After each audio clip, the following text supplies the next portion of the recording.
Baseball game? Yes. Oh, just generally he's at a baseball game? He's at a baseball game for his son playing. I'm like, no, none of that should be occurring. I'm surprised it is. So like Major League Baseball still can't start. Minor League Baseball cancel for the season. Young children's T-ball, let's fucking go. They're children. They're expendable. Who are you, Betsy DeVos? Oh boy. No, I just hate children. Oh, fair. And that is how we're starting the show tonight. Okay. Hello, ladies and gentlemen. I just went live. Kincaid hates children. Hi, everybody. What do you think? Children, future, or cannon fodder? Your choice. Children or crotch goblins? Yeah. Weigh in. Discuss. Why not both? Why not both? Porque los dos. To you, they are children, but once they start screaming, they're crutch goblins to me. Mm-hmm. Mm-hmm. And now we just cut a promo of us raising Tatiana up and down on our shoulders. Yay! No. All right. Well, it's going to be a fun show. Oh, no. Where's that list of things I was going to talk about? Don't worry. I did not get any since we're live. I did not get any death threats on my shoot promo during the RWA thing, which was good. Oh, good. Wait. We were talking about we were talking about the T-shirt promo or the yeah. Okay, that's good. That's the actual shoot promo, not the doc promo. That's always a work. Dave says babies are more tender if you cook the older ones correct, they can be tasty. Oh, I should be recording this. See, that's why I bought a crock pot. Okay.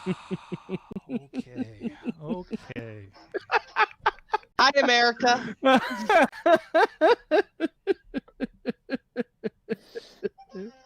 It's too early in this show for me to be broken already. Oh boy, it's been a day. been a Oh, day. things fell down. When did those things fall down? I have this cute little setup around my desk of just there's cork boards on my left, there's a shelf with my favorite mugs in front of me, there's little sticky notes and pieces of artwork all around to decorate. It's a nice little setup. But things keep falling. You having earthquakes? No, they just don't want to stay up on my wall because gravity. Have you tried getting them some Viagra? I've heard that helps keeping things up. Oh, Listen, heard. I Just tried throw to it get at the some wall. Viagra, but then the pharmacy found out that I was a woman and they tried to charge me for You're it. very so. confused. There we Yeah. go. There we go. Oh, There we go. wow. Pink Boy. tact is real, gentlemen. You have No, no we idea. know. I know. So wait a minute. This drug is how much? Oh. We're going through that with my fiance. She's having going through the change from her insurance to my insurance, and we're talking through it as we get closer to the marriage. And I was just like, wait a minute, that cost me $5. X cost me $5 for her stuff. I'm like, so wait, birth control is really this expensive? And she's like, yep. I'm very lucky that the insurance. I'm still young enough to be on my parents' insurance, and the insurance that we're on, birth control is currently free. Excellent. I fear the day it's not. I give you some advice. Don't age. Just try not to. Roll with it. all right. Next June 21st, 2021. It doesn't exist anymore. It's not happening. We're skipping it. Yep. You're assuming we make it. Hey, that we've far. canceled so much this year. Why not that? Okay, let's bring it up a little bit, huh? Yeah. Okay, we're gonna hit Well, record. before we bring it up a little bit.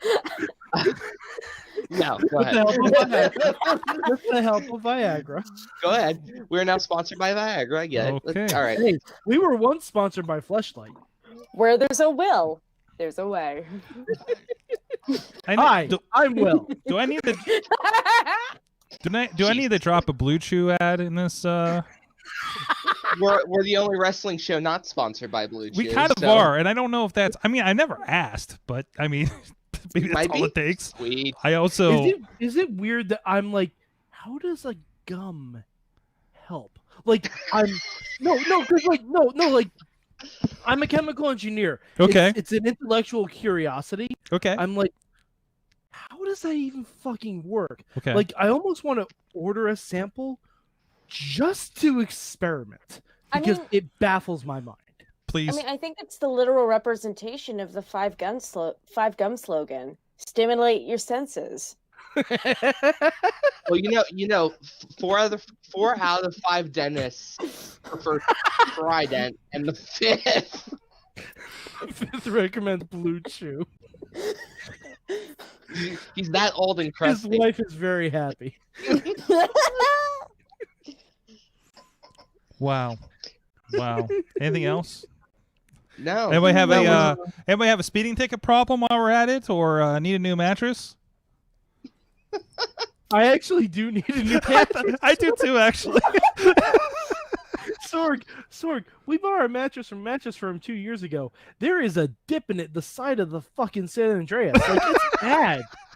It's bad, and it's no one's fault except the mattress. And it, San Andreas, fault. See, these are the kinds of witty promos I can give if we get like Casper Mattress to sponsor us. There you go. That's a kind of deep insight that we would go Patreons Casper, pay not for. purple. This upsets me. Purple is purple, for God's sakes. We can't discredit that. But you know what? It's, I mean, try and write a promo for Purple Mattress. I mean, what rhymes with purple? Nurple. I can only talk about Nurples for at least 3 weeks straight. That's about That's it. a purple Nurple. Slurple, derple, furple. Mm-hmm. We can just make up words. This is- Exactly. Dr. I'm Seuss that shit. I'm a heel. I can do whatever the hell I want, man. Like, I have no rules. I have one rule. One rule. I can't actually kill anyone. Exactly, you're Batman. You're a Batman. Okay. If Batman And tonight wasn't you're still- gonna break your one rule. All right. Well, Tony, since we're eventually going to be talking about D&D on this show, I will let you know that technically as a heel, you are still at like a certain level of experience. And once you get to a certain level, killing people is technically okay. I mean, The This is Undertaker did true. it. This is true. Undertaker did it. Undertaker's done it several times, let's be honest. Let's also be honest. He's been killed several times too. Exactly. Undertaker killed his father. let us never forget that. Exactly. He killed his father. So this is Yes, with the cement And he mixer. tried to kill his brother. this is interesting Wow. because He tried to kill his brother when they were children. No. He killed his dad and his mom, and then Yep. he killed his brother's dad. Yeah. This is why I want the Saska sisters to write the Undertaker story as a horror movie. They should.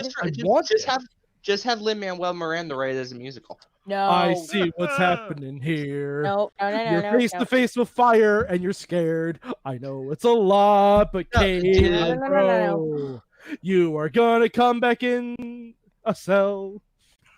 What can I say except it's gotta be Kate? Okay, the rhyme scheme needs work. Yeah, I mean- well, The premise is there. it's a rough draft. It's a rough draft. Very rough.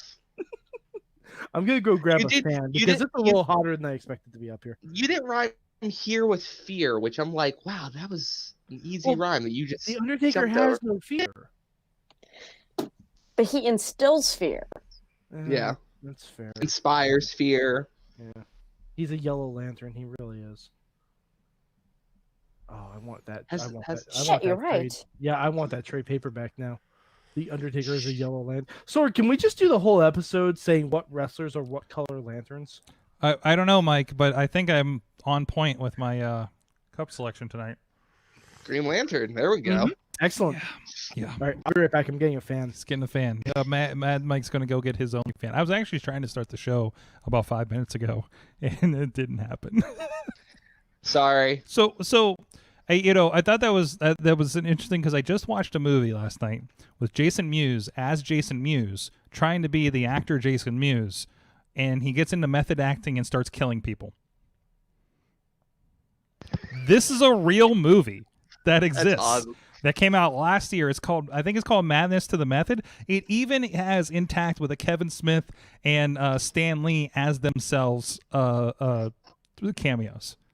Nobody heard of this. I looked up the Wikipedia. The debut date for it was like last year in Russia.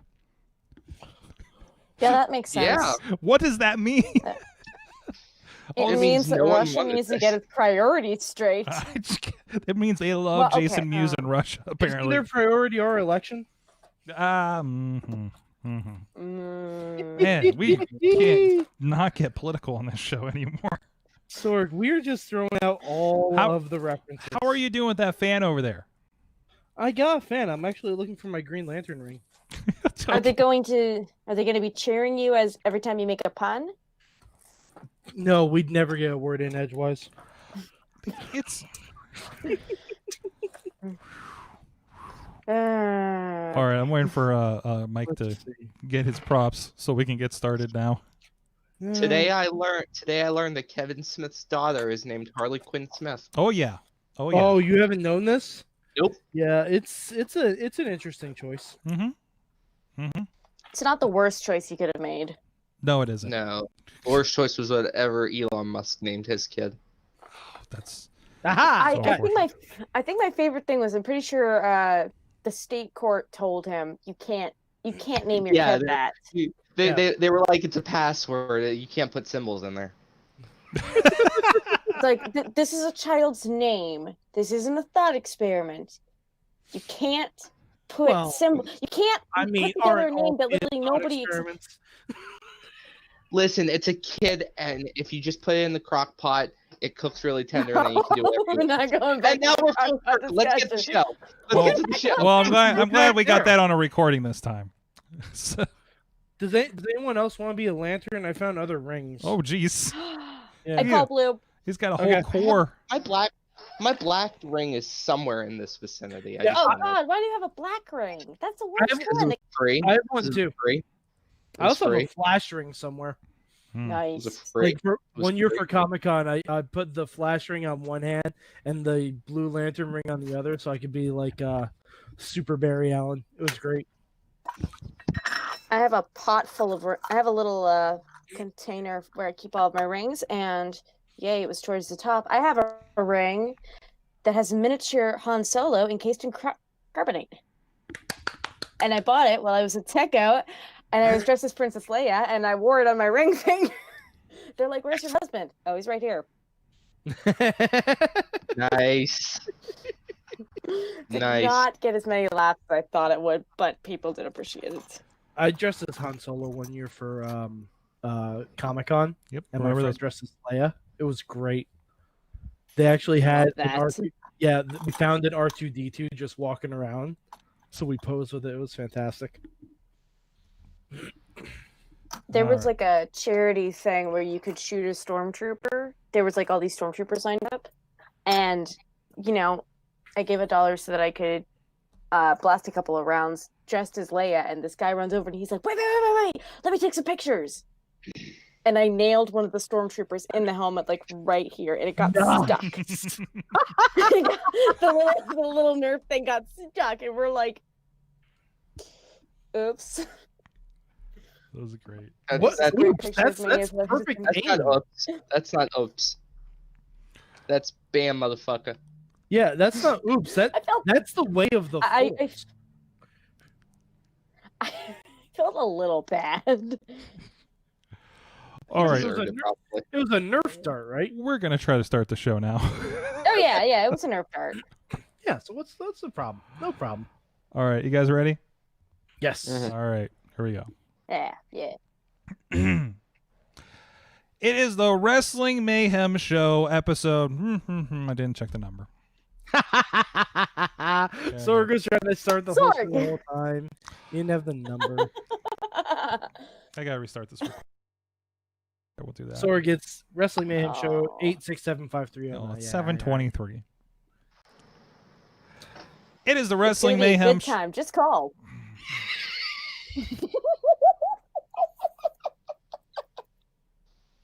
I haven't said anything.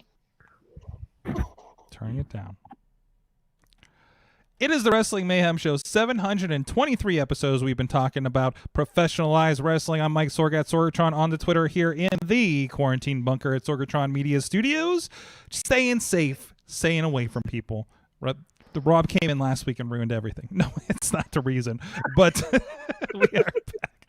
I mean, maybe everybody's got to be quarantined for a week for reasons, but you can see a video of me sticking stuff up my nose to try to find out if I have a problem or not. And he also got a COVID test. And I also got a COVID test. Yes. Also with me on the line from Beacon, New York, from his own personalized Lego museum / Mad Mike bunker, Mad Mike. In brightest day, in blackest night, no podcast shall escape my sight. For those who think that Randy Orton's fight, beware my opinions. Mad Mike is right. There you go, and that sums That up was his position on the show pretty much entirely. Yeah, pretty much. Also with us, professional wrestler. I think. What- Everyone's getting props. What's also with us, professional wrestler and D&D player, as we'll talk about later on the show. Tatiana Rose is with us. hello, everybody. If you're wondering what's on my hand, it's what happened to my last husband. Oh, jeez. That's where she keeps his balls. Oh. And I don't have a segue for that one. Tony Kincaid's with us, announcer with 2PW and RWA. How you doing, sir? Also a D&D player. Super confused. I guess we're all using props right now, so. Okay. Wait, we're getting props? Give me a sec. What are we doing? Where's she Oh, going? no, we're not. We're not. Actually, she's gone. Yes! Hold on! We're Avengers! Avengers! Woohoo! We did it! We did it, everyone! We did it. Yeah, We did it. Yeah. Sorg, let's just end the show now. It's not going to get We much kind of better. have to. We kind of have to now. Sorg, oh my God, Sorg is our Nick Fury. I Cover your eye. hold Sorg, on a second. even- Hold on a You second. even have to say hidden like Cover like your Nick eye. Fury does. Yeah. Yes. Yes. And Sorg, Yes. we did it. Yes. All right. We have done There it. was an idea. There was an idea to gather a very special collection of podcasters to talk about professionalized wrestling.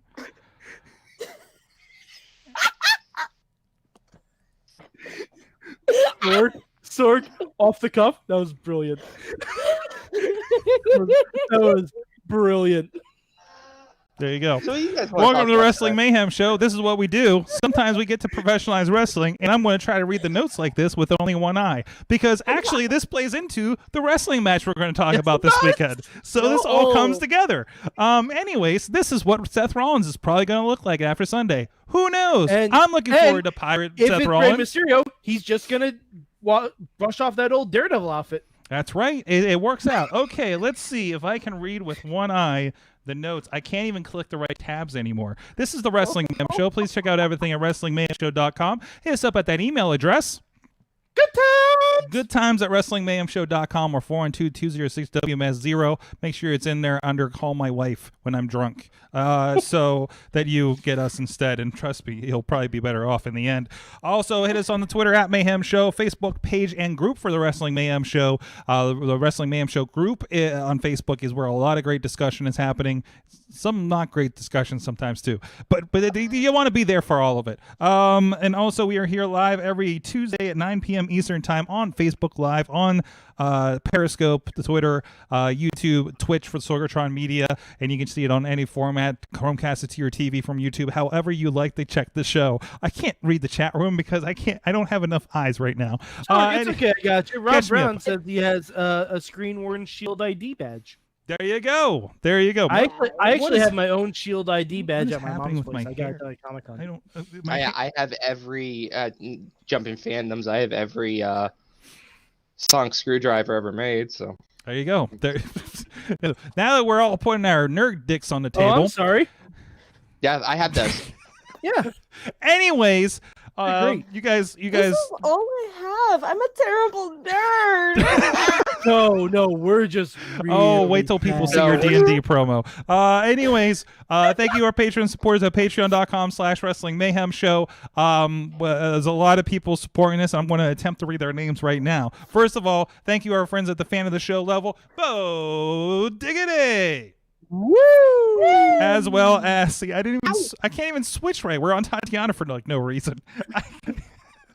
You need both eyes to multitask. That's what I'm learning right now. Ed Burke, Bobby F. J. Town, and Team Hammer Fist. Don't do anything weird over there because I'm reading these things over here. At the Poppy Club, at the Poppy Club level, our friends Bradley brothers, Dave Bonner, Daniel Towery, and Tina Keys. At the Pizza Club level, Doc Remedy and Kyle Turner. And at the manager level, OccupyProWrestling.com and Farnsworth Investments. Thank you so much. You guys can support the show too at patreon.com/Wrestling Mayhem Show.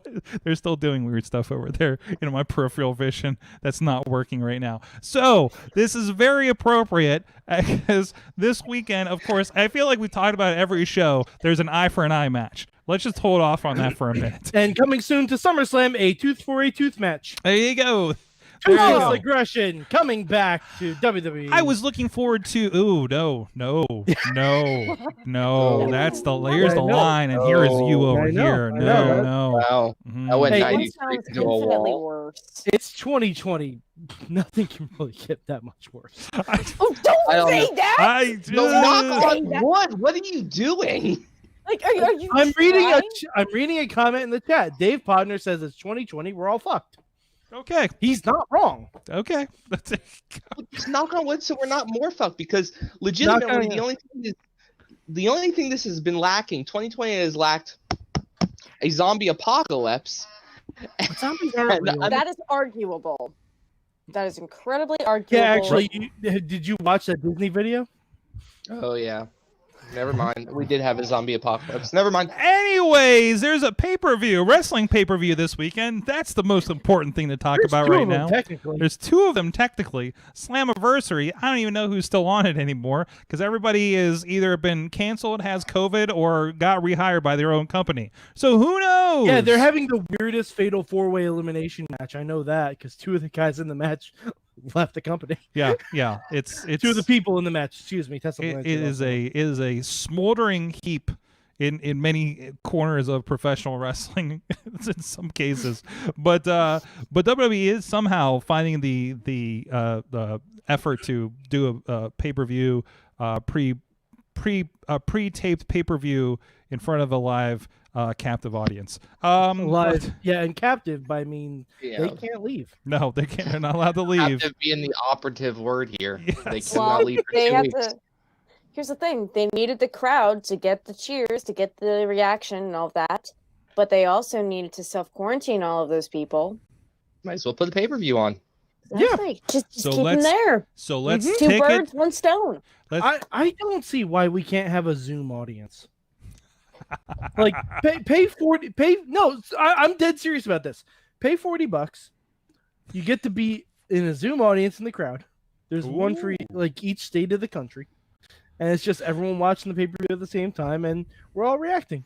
Yeah, it's just but none of the reactions sync up because it's all like on Either that or different get connections. individualized monitors, put us on Wrestle Buddies, and put us in the front row, and have us really respond live. like Max Headroom style. Like Max Headroom. There you go. When the cheers stutter, you know what's going on. So there is a pay-per-view this weekend. There is a swamp fight, which Mike pointed out to me is not for the championship. You are correct. What? I don't even know what to do with that information. Because I also have not been, as I've stayed on the other show. I'm sorry, I left the microphone because I'm trying to find things and I have only.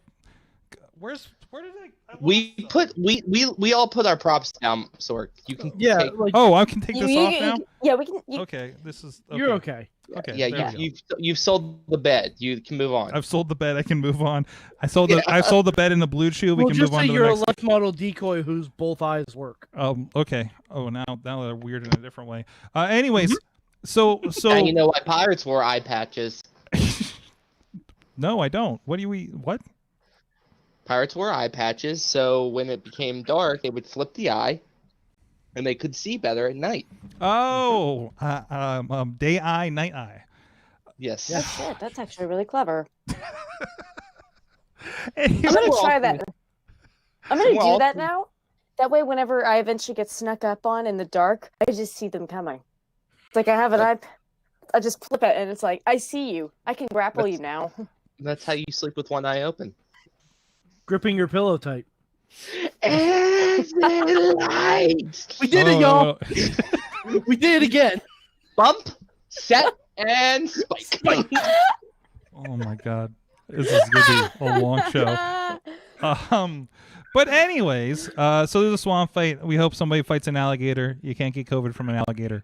And, I hope Skinner shows up. You hope what? Skinner. Oh, jeez, that'd be great. No, that's legitimately what I'm hoping for. Mm-hmm. Because if we can have Doink the Clown running around the fucking Stanford office for a Money in the Bank match for no reason, we can have Skinner in a goddamn swamp. That's true. That needs to happen. Is he still? He's not still with. He got let go along with FCW, right? I think so. He's got to be bouncing around. I But mean, now I'm also looking to see if Waylon Mercy's still alive. Let's just go the full way with this. Waylon Mercy is still alive because Dan Spivey is still alive. Yeah. We do have a championship match. It's going to be. We don't know the stipulation. Mike speculated at a stipulation last night, so I want to extend that question to our guests tonight. What stipulation do you think Dolph Ziggler will bring to the match against Drew McIntyre? Tony? Probably is like something completely stupid where he gets to bump around 1,000 times and look like Shawn Michaels against Hulk Hogan. No, in all seriousness, it'll probably be something with bagpipes. It'll be like a bagpipe match. Bagpipe match? Bagpipes on the pole match. That's my guess. Okay, Tatiana. I just had this. I think the stipulation is going to have something to do with like a Spirit Squad street fight. Sword said that That's mine. I was like, he's gonna bring back all the Spirit Squad. But I think it's actually probably. I'll bet it's like reminiscent of something to do like when McIntyre first came up in the WWE and teamed with Ziggler for the first time. It'll be like some sort of nostalgia trip to try to bring McIntyre back to his roots. My memory is fried because I've been awake for a very long time, so I can't think clearly. But like a Broken Dreams match or something like that. Oh, yeah. Ooh. Bring back all I three don't of B. know if it's like a Broken Dreams match that like has the same mechanics as a Firefly Funhouse match. Only if Dixie Carter shows up. Ooh. No, no, Ooh. no. And everyone starts calling him Galloway for no reason. It's like, hey, Galway, what? Who? What? Got you. We Or do like if when Ziggler came out, the Performance Center magically turned into the Impact Zone. They're like 2 blocks down from each other, I think. So Yeah, I'm sure they can borrow it. I hope. they can rent Now, it see, pretty now I cheaply. hope there's like. See, now I hope there's like a promo where Ziggler tries to get into McIntyre's head and says, "Come on, don't you got any balls, Galloway? I don't know. Don't you have any bleach, Nikki?" Oh, hell yeah. Hear that? Or he just bombards Ziggler with photos of him with brown hair. Like, wasn't this a terrible decision? Wasn't it a terrible decision? It could be it also could be a 2-on-1 handicap match with Jinder Mahal and be a 3MB match. So I think Jinder is hindered by injured. Aw. I hate that you said that. And that you had to go worked. for the walk like that, didn't you? Hey, we That always worked. say don't hinder Jinder, but now Yes. an injury is gingery. So I am. Gingery Son doll. of an Yeah, what- actual no. I told mic you this went is up why I the had clock. to get one fan because it's the only one I'm gonna have. I apologize. I apologize so much to our live studio audience because Wait, Mike. So it's your only fan? You got it. And this is the sneak preview. Hey. Hey! Oh man, we're going for a lot of walks tonight. We do have women's wrestling represented. We do have. Or if wrestling was more entertaining, we would talk more. intensely about it. We'll be venturing into more entertaining wrestling, I think, later. Potter already got the story as I was very excited about New Japan, and I'm not even caught up on it yet. But anyways, we do have Sasha and Asuka, and we have Bayley and Nikki Cross happening on the show. Both, I hope, are titles matches. It looks like. They are. Yeah. Those they are are gonna be great. matches. So, do Those we are gonna be officially have 4 matches on this show at this point? Because Big Show and Randy got shifted to Monday. 5. Apollo Crews versus MVP. All right, and we do have Jeff Hardy and Sheamus in a In a bar fight. fight. And this is why I've been avoiding SmackDown. That and karaoke. So it just hasn't been worth my effort. And I'm still sitting there during Raw, and Raw hasn't been half bad, but there's still just like that moment every Monday where I'm like, what am I doing with my life? So I think we're also probably going to get AJ Styles versus Matt Riddle. that makes sense. So they're supposed to be having that match. As long as they're both disease free. That match is actually, so they do have that match pegged for Friday. But Oh, really? But there could be, I don't know. I don't know if that's something they shove onto there or if they just have it happen on Friday at this Oh, point. and we're probably gonna get New Day versus Cesaro and Nakamura in a tag team tables match. Okay. If I had to guess, based on what's been happening on SmackDown. Okay. That's probably going to be the second best match on the card. One of the women's matches is going to take the best because you've got Sasha, Bayley, Asuka, and Nikki Cross, and those 4 women are some of the best workers on the roster. Period. Mm-hmm. So I'm expecting a good match from at least one of those matchups is going to steal match of the night. But New Day versus Cesaro and Nakamura is probably going to steal second. Mm-hmm. It is interesting that like WWE is versus. Wow, my colors changing over here again. But the WWE has definitely been leaning more towards this. Like the pay-per-views have been like, what the hell can we do? What the hell is going to happen with this more than anything, haven't they? With the swamp fight, the bar fight, I mean, who knows what random stipulation could be some cinematic match. The eye as for an well. eye match is probably going to be Eye some for an sort of eye. cinematic too. Yeah, it's like It's hard to book when you have to book week by week. I mean, you don't know who's going to get sick. Yeah. Tomorrow, you have to test everyone, all the time, and that's just they have to create these matches. I don't know. This, as Sork tries to color correct. Just keep going. Nothing's happening. No. I'm sorry. Yeah, it's hard to book for these things. The problem is like if you're gonna have to book like on a week to week basis, shouldn't you at least book like good things that I want to see? Like as a fan, like don't take me wrong. I love Seth Rollins and I love Rey Mysterio, but an eye for an eye match, like what? How did we get here? Which was basically Seth Rollins' promo the other day. Well, I still hope. I don't know how we get to where I want this to go now. I still want somehow Dominic to cost Ray the win and declare himself as Dominic Guerrero. I really want this. Mike, I think you're going to have to come to terms with the idea that this is nowhere on anybody's radar, God, especially with be. Vicky not being part of the company anymore. Yeah. Like, He doesn't have to be part of the company. she doesn't have to be, but still. Well, she wasn't involved in that match either. She was like 10 minutes late, so we're yeah, fine. but she's kind of the last connection, isn't she? Yes, pretty much. I I mean, mean, we sort can bring back Aiden English. Chavo. Wait, what? Oh, like he Aiden English is a married. Guerrero Yeah. by English? marriage. By He married marriage. Chavo Guerrero. He married in. Yeah, By marriage. just like how John Laurinaitis is a Bella. Exactly. Johnny Bella. Bella Power. I see. The only way for the Rey Mysterio Seth Rollins match to end well is for one of them to blindfold the ref and then stick the ref's hands into a bowl of peeled grapes and say, "Look at all the eyes." No one had a middle school Halloween party in their lives. Oh, the old Halloween trick. I love it. I'm more concerned that your first way of explaining that was saying peeled eyes. And now that visual is stuck in my head, and it's disturbing. Peeled eyes are just normal eyes without their Lids. yeah. Yeah. That's not how I'm thinking of them. Or what is the sack that the eye's in that you have to cut open for LASIK? The I'm eye not sack? sure. No. There's like a film over your eye. Tatiana's looking for a visual representation. No, I'm concerned that some of my housemates. I might have forgotten to mention that I was on a video call, and I'm concerned that some of my housemates are going to walk in and be like, "Hey, why aren't you doing this thing?" So I'm just, and remember, I got the room with the door that doesn't shut. Oh, Nice. So That's good. We'll let you know if anyone sneaks up behind you. yeah.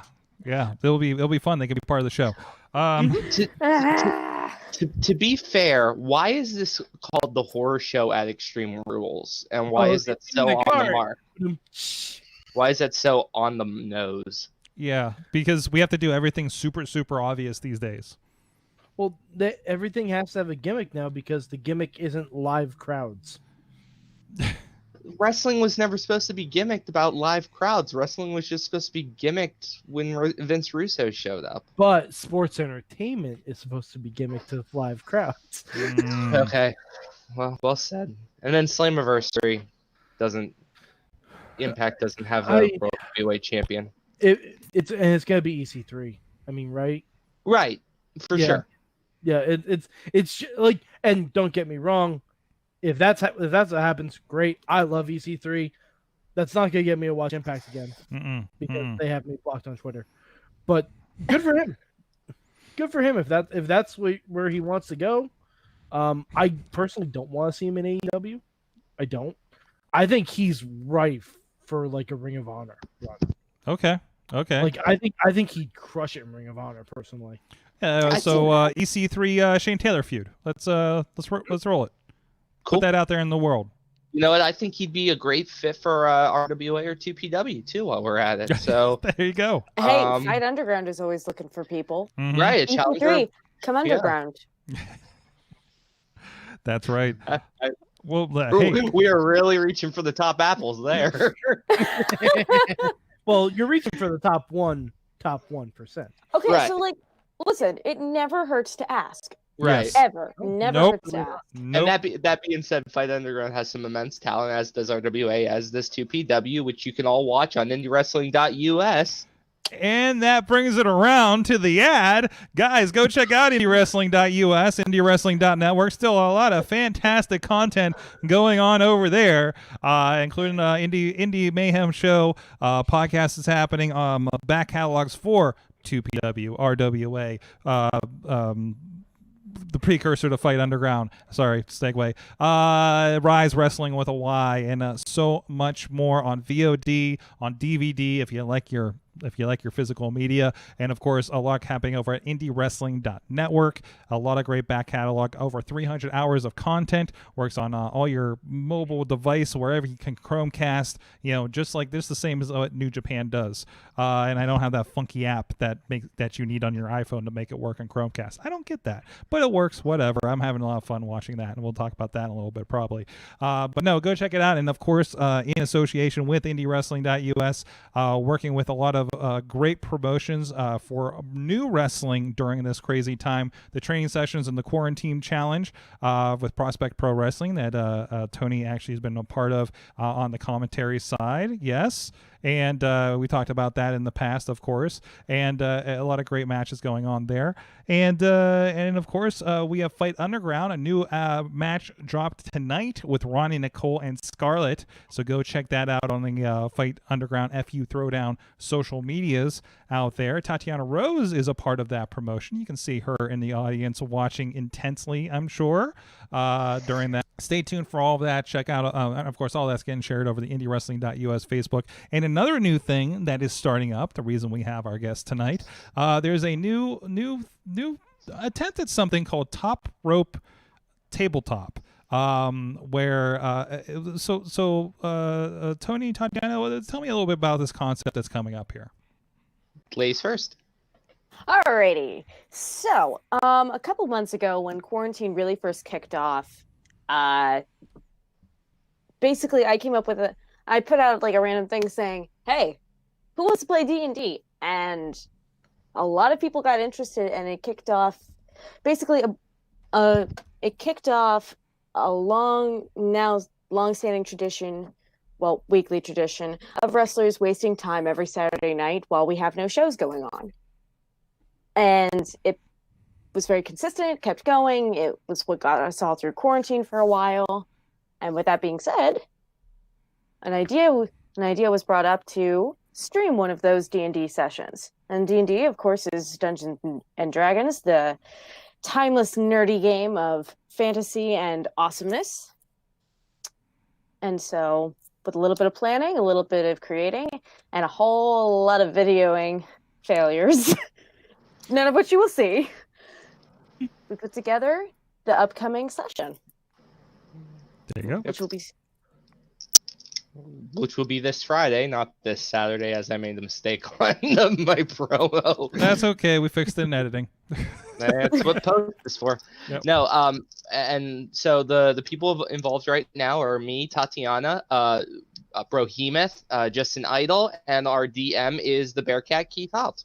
And that is super exciting. We're all starting level 1s, so we're all creating brand new characters and building from scratch for this. I know I'm hoping this kicks off. I thought, independent to Tatiana and Keith, I was kind of like thinking, like, how would I pitch this idea to Sorg? Because I'm a huge D&D fan and I'm a huge let's see what we can do with media fan. And they were doing it while I was thinking about how to pitch it. And I was like, oh, I'm going to jump on this. So I'm super excited to do this. I'm super excited for Friday, and I want you all to tune in because we, as wrestlers and as commentators, non-wrestling personalities, we get to tell stories in a medium of professional wrestling, and we have not been able to do that as consistently as we would like. Now we're going to take our passions for wrestling and move those passions to the tabletop gaming, and we want you guys to come with us because there's some things that we're cooking that I think you guys would all enjoy to watch. So a little bit is leaking out. The first promo came out today, and Tatiana's and Justin Idol's will be coming out in the next 24 hours as well. But there's been these kind of promos going on to kind of introduce your characters that are going to be coming up in the D&D session.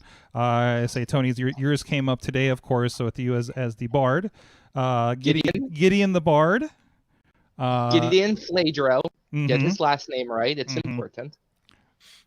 Is this where I cover the screen and I become him? Yeah, I'm showing it right now. Everybody's seeing it right now. Oh, big guitar and everything. Oh. I need some time travel magic in order to go along with that trend.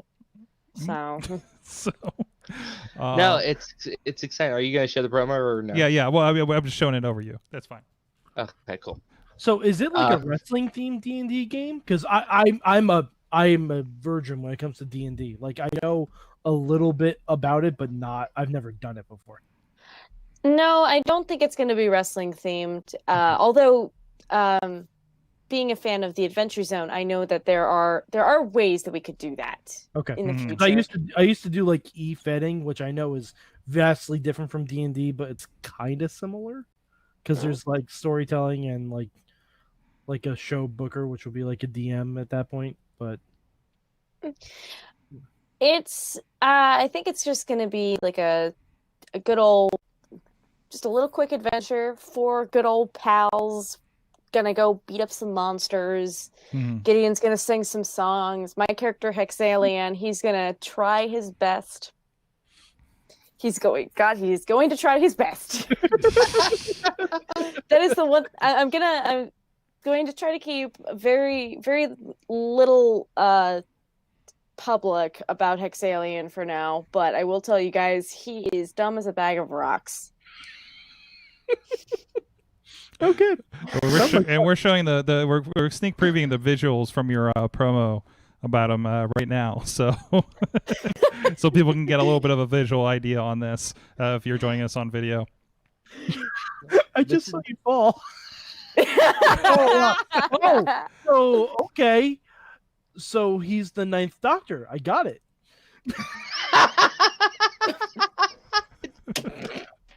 Sorry, I'm literally just watching the visual and not hearing any of the. It's fine. It's fine. It's fine because the Ninth Doctor got to date Billy Piper, so it's fine. I can deal with it. No, he didn't. Everyone lived. He did not. He almost did. He almost did. David Tennant got the right. All right, the Ninth Doctor also got to kiss Jack and so Jack Harkness. Like, come right, on. So that's a point in his favor. But let's just clear everything out here. He kissed them both. Okay, Mm-hmm. so really, I'm not seeing a problem here. Yeah, no issue at all. No, yeah, you're right. No issue. Yes, I meant it as a compliment. Yeah. I meant it as a straight up compliment as someone who legit just finished watching the Eccleston season of Doctor Who. Again, so vastly Well, now that you said that, but now that you've said that, now I'm like thinking back to the outfit I put on to become Hexalien. It's like, oh wow, it does. It's right there.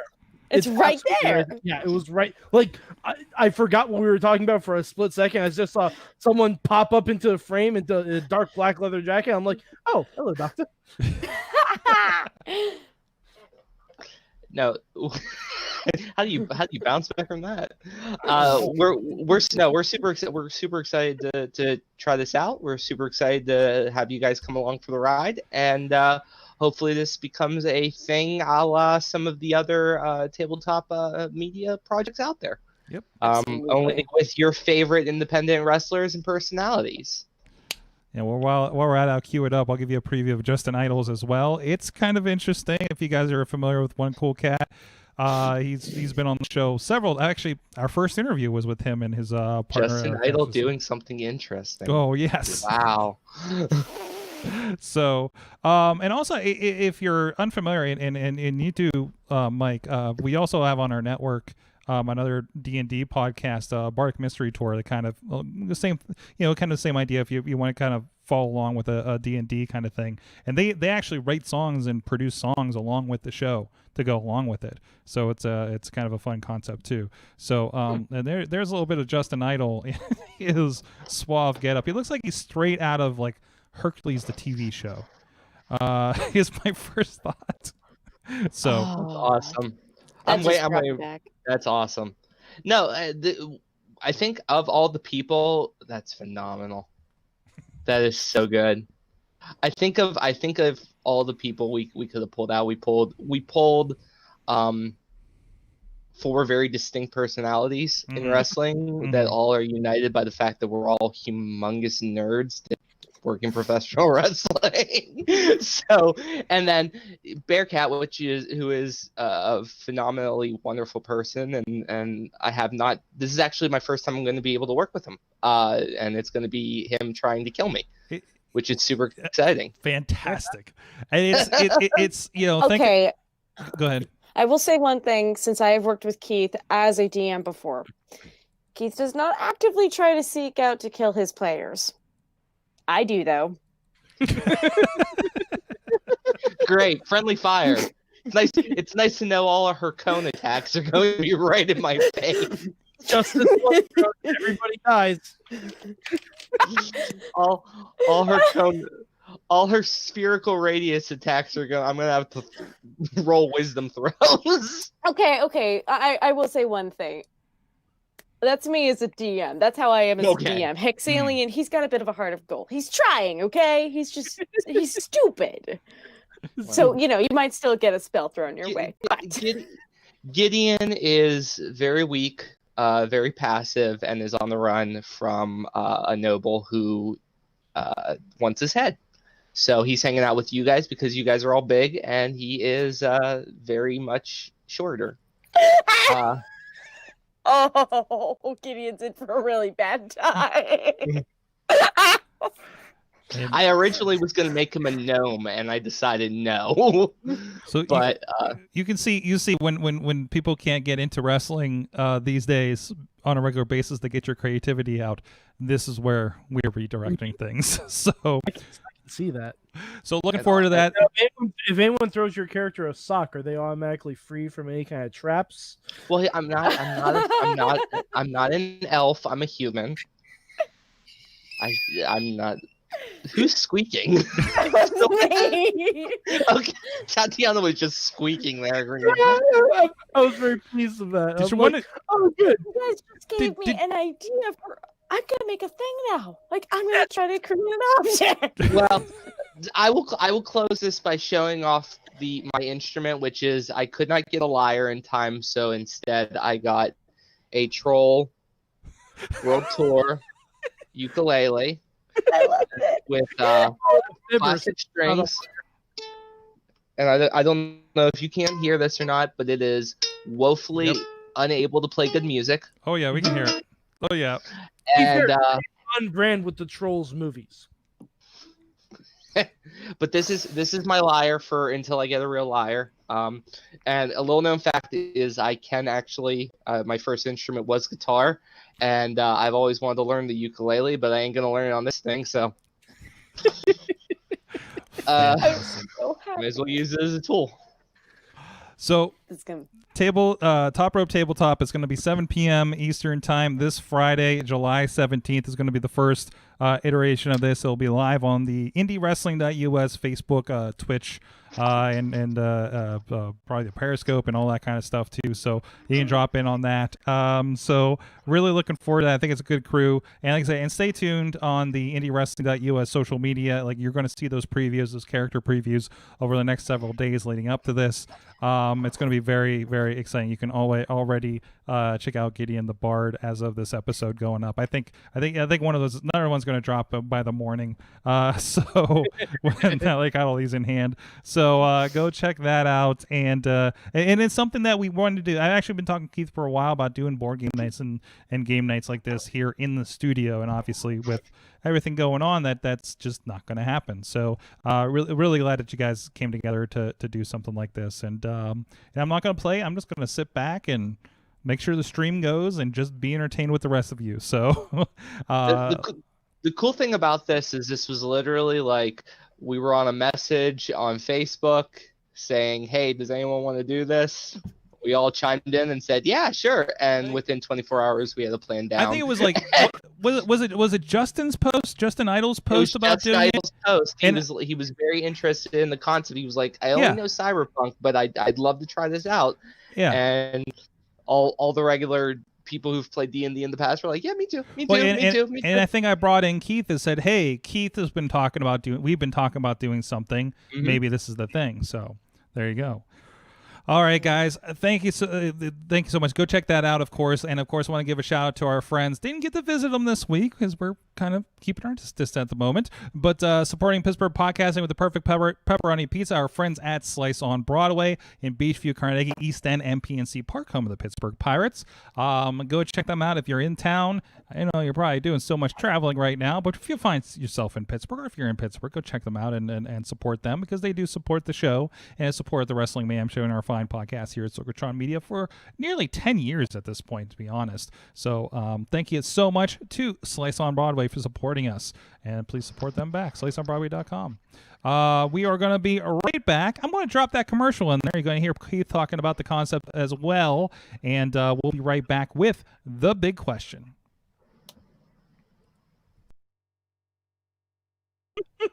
How was that only 40 minutes? we got a lot accomplished. We did get a lot. I made Tatiana squeak laugh. Like we got a lot done. I thought somebody snuck up on her and squeezed her. No, I'm a very. I actually thought a cat jumped on her lap and she was like, I am a horribly squeaky person. It's just I don't wonderfully squeaky person. That depends on who you ask, yes. Because I'm sure there's a few people that are like, oh, she's squeaky, and then there's a lot of wrestlers that are like, that's one way to sell moves, Tatiana, is just instead of like you're squeak. I can't just see you get like know if you ever wanted to do a gimmick like that, just become the Pillsbury throw boy. Every time you bump, you squeak. Yes! He's left the show! Oh, wait, you left? Hold on. I did it! Come on. That's some good shit. You know what? I'm going to make that my Halloween Mark gimmick. Lesnar and Paul Heyman switched bodies but retained abilities. That's what we would call that. The Pillsbury throw boy. That's not even a joke. That's going to be my Halloween gimmick. Oh, he's kind of back. He's kind of back. Oh, boy. Big question. I'll be honest. Okay, I really want to talk about this, so my big question is going to just lead into my answer. Okay. All right. So we'll try not to interrupt you more than 7 times. I literally just watched it like 2 hours ago, and it's still the greatest thing. Okay? Yeah, I'm fine. I had to get water, so I felt I might as well just sell it. So I had to refill my water bottle. I was like, I'm just gonna sell it. Work, brother. Don't work yourself into a shoot, brother. Oh no, I usually shoot myself into a work. I do that to Doc all the time. Yeah. I love when you get him so flustered that he like starts swearing in the middle of the broadcast. I'm like, well, I'm glad we didn't do this live. But see, I know I got him when he starts asking Bodie to get the alcohol. Yes, this 5-year-old kid, get the pink drink. I'm like, I got him. Yeah. There's that, and then Church has just like a collection of glowing Star Wars things. Just keep adding every time we go live with him, just in the background. The final show is just going to be all 3D lamps. Yes. In the We're gonna try a wall of them. I'm looking for one of those. You know the X-wings that fly around the room if you tie them to like the ceiling post. I've been looking for one on the cheap that I can send to him so he can just like put like a light on it. Just be going the whole time. No one mentioned. And now let's find out who won Rev Ron Hunt versus Marshall Gambino in the fan poll. Jeez. Oh, I got. By the way, Sorg, I'm on season 3 of Rebels now. Season 3 of Rebels. I got. Yeah. Well, I've stepped away from Star Wars to catch up on New Japan, and then we'll get back in the Rebels. Probably.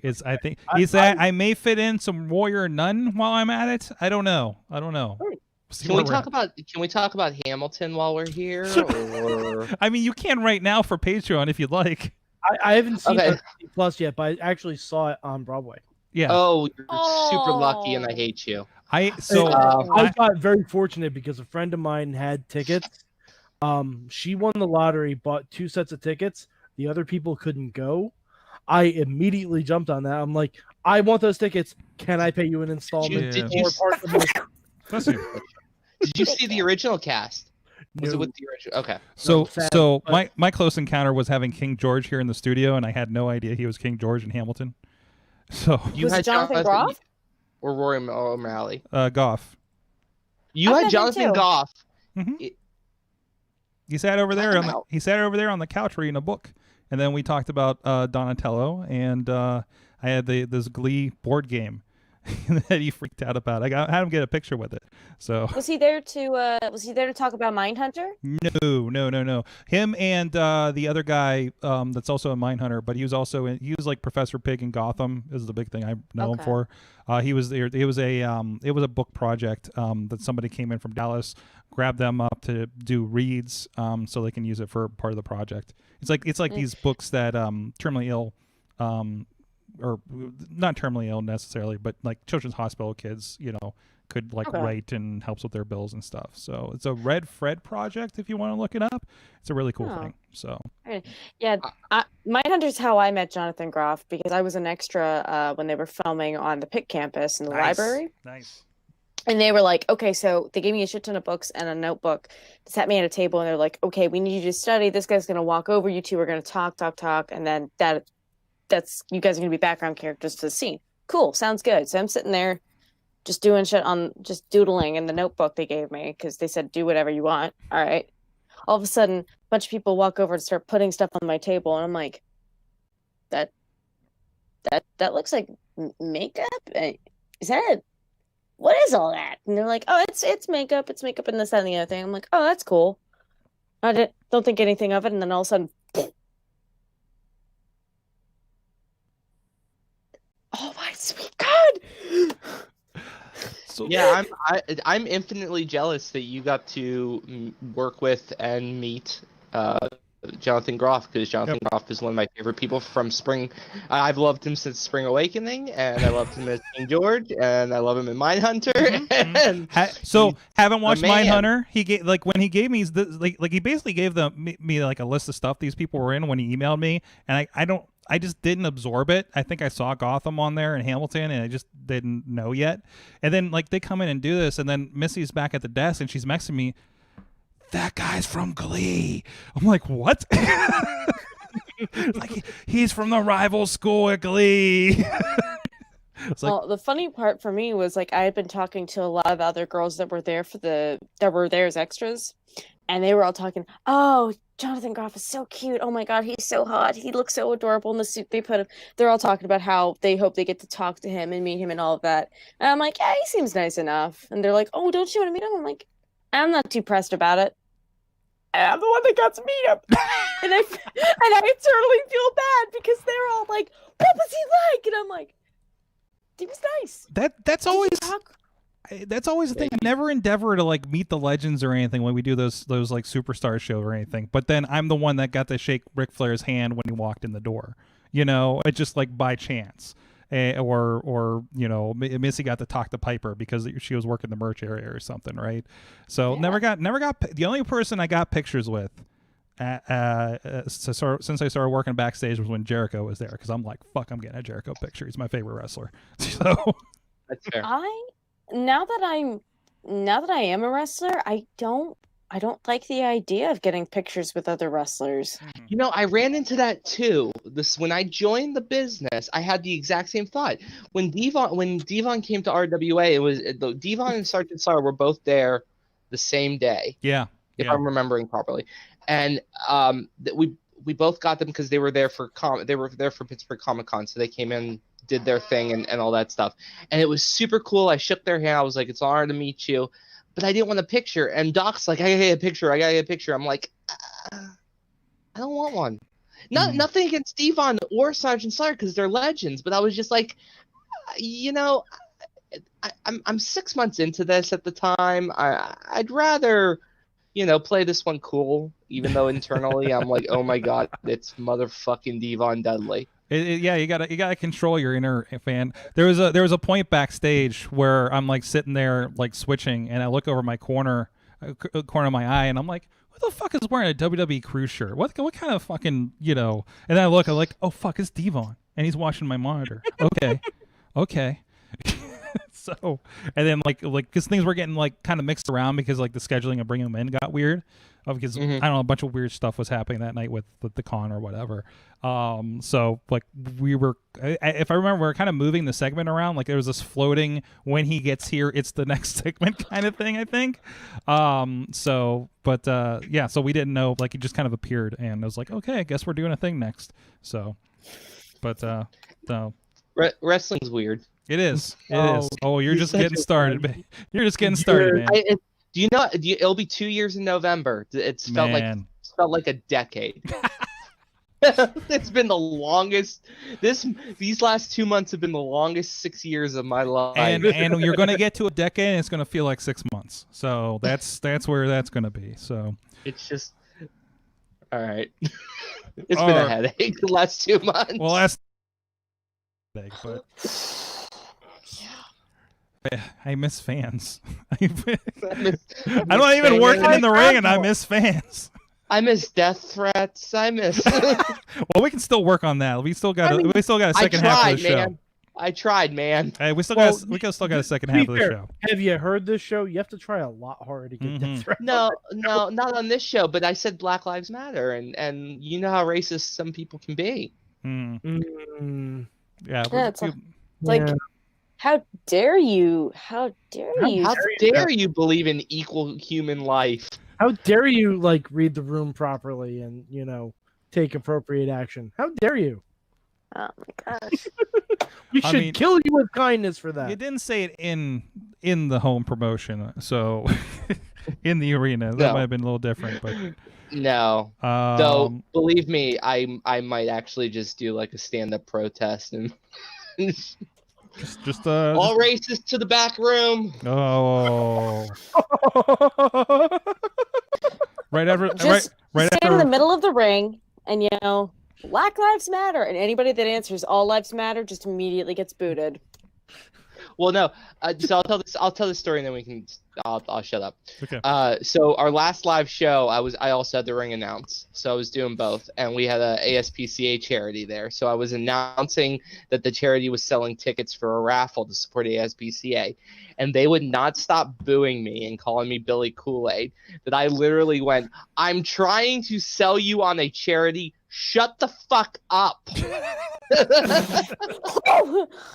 It's I know Sorg has that video somewhere. Oh yeah, it's probably in the Raw somewhere. Yeah. It's like guys, you need to shut up. Yeah. Was I there for that show? I think I was. I think it was the last show I worked before. It was the last show. Yeah. You were there. Because there was a doubleheader the week before. No, wait. No, I might have been in Florida. No, it was who did the wrap up? No, Rob did, so you weren't there. Okay, yeah, because I think there was a doubleheader with Rise and RWA, and I was in Florida at the time. In any case, you still have the footage somewhere. Oh yeah. I was like, I'm trying to sell a charity. Shut the fuck up. Jeez. All right. Sorry, I saw a certain chat. I think Tony got it too. All right, let's go to the question. I gotta see how I'm going to frame this. We are back, Wrestling Mayhem show. Still here with Mad Mike, Tatiana Rose, and Tony Kincaid. I also paused because I keep seeing Tony's other Facebook name in my head, and I'm like, not that one, the other one.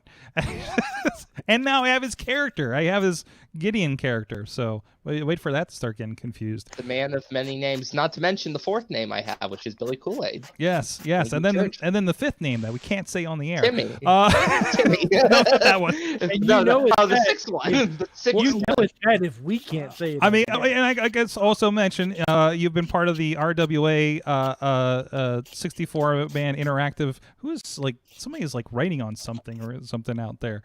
But it's so. The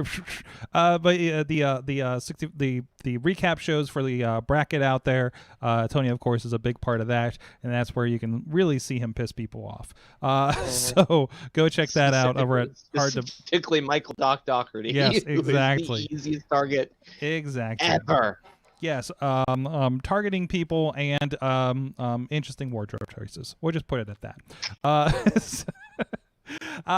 So it is time for the big question, and I warned you guys off air. I have my answer, and I'm just trying to figure out how to work it in the show. But it kind of brought up a thought to me. What is the wildest end to a match that you have seen that sticks in your brain? Ooh. The wildest end to a match. The most interesting, unique, crazy, not typical end to a match that you've seen. How did somebody get the win that sticks out? Do you want me to go with mine first to give you context? Yes. Okay. Yeah, definitely. Because I'm very excited. Because New Japan is definitely giving me that wrestling joy bug again after watching Raw. I'm watching this match between Yano and Takahashi, and there's this whole thing where apparently back in the day, Yano used to terrorize Takahashi when he was a young lion, and he even shaved his head and embarrassed him. So I got through three editions of the New Japan Cup today, right? And there's an 8-man tag where Yano introduces a scissors that he's going to cut his hair again. And he starts freaking out. He looks like he's seen a ghost. Looks like he's coming out and Undertaker's in the ring waiting for him when he comes out. He's that scared of this. So we get to the first episode of the round 2 matches, and they have their match. Oh, by the way, the end of the 8-man was Takahashi's feet got tied together, and they ended up, I don't know, somewhere else in the building, and everybody got counted out at the end. 20 count, mind you, in New Japan. And there's a whole sequence where they're carrying him out, and they're why don't they just take the tape off of his boots? But anyways, other than that, so they have their match, and at some point, first of all, Yano keeps finding scissors everywhere in the arena, and it keeps getting taken away from him. They forget athletic tape again. Takahashi gets 3-man leg race tied to a young lion, his foot is tied to the foot of the young lion.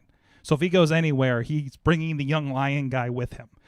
I think this is something that happened to Moxley not too long ago.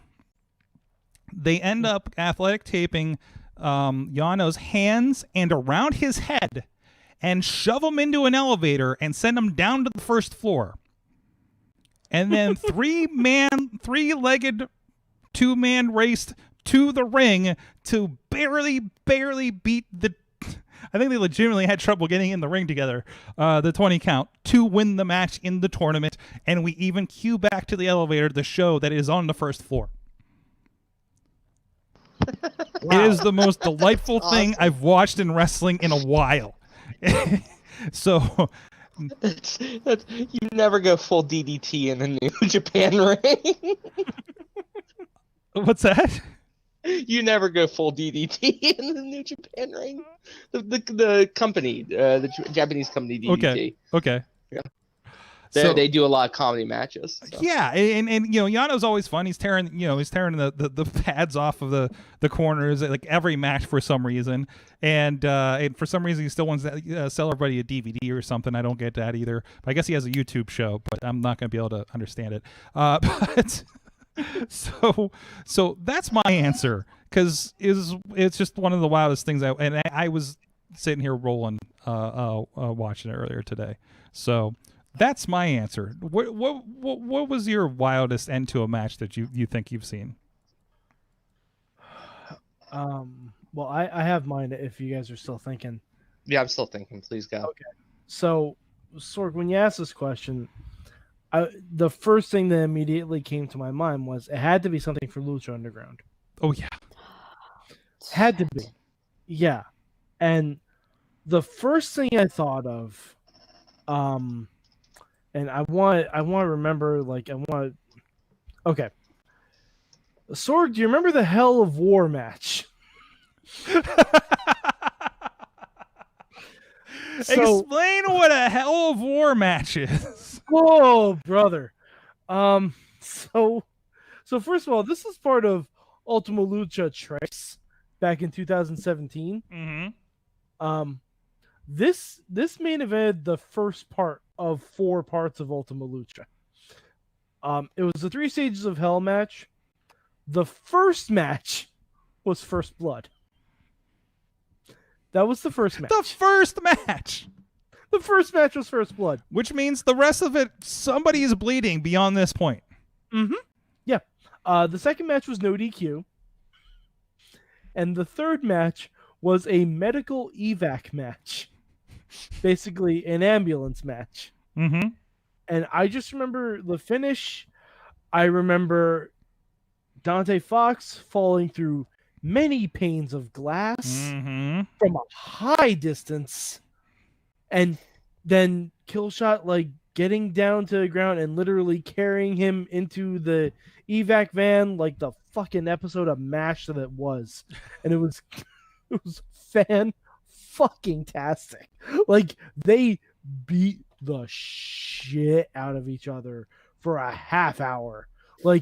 If you want to watch it, if you don't know what I'm talking about, but this sounds like it's up your alley, because it's got Isaiah Swerve Scott in it, and he's fantastic when there's not weapons involved. Mm-hmm. Imagine when he gets to use glass and shit.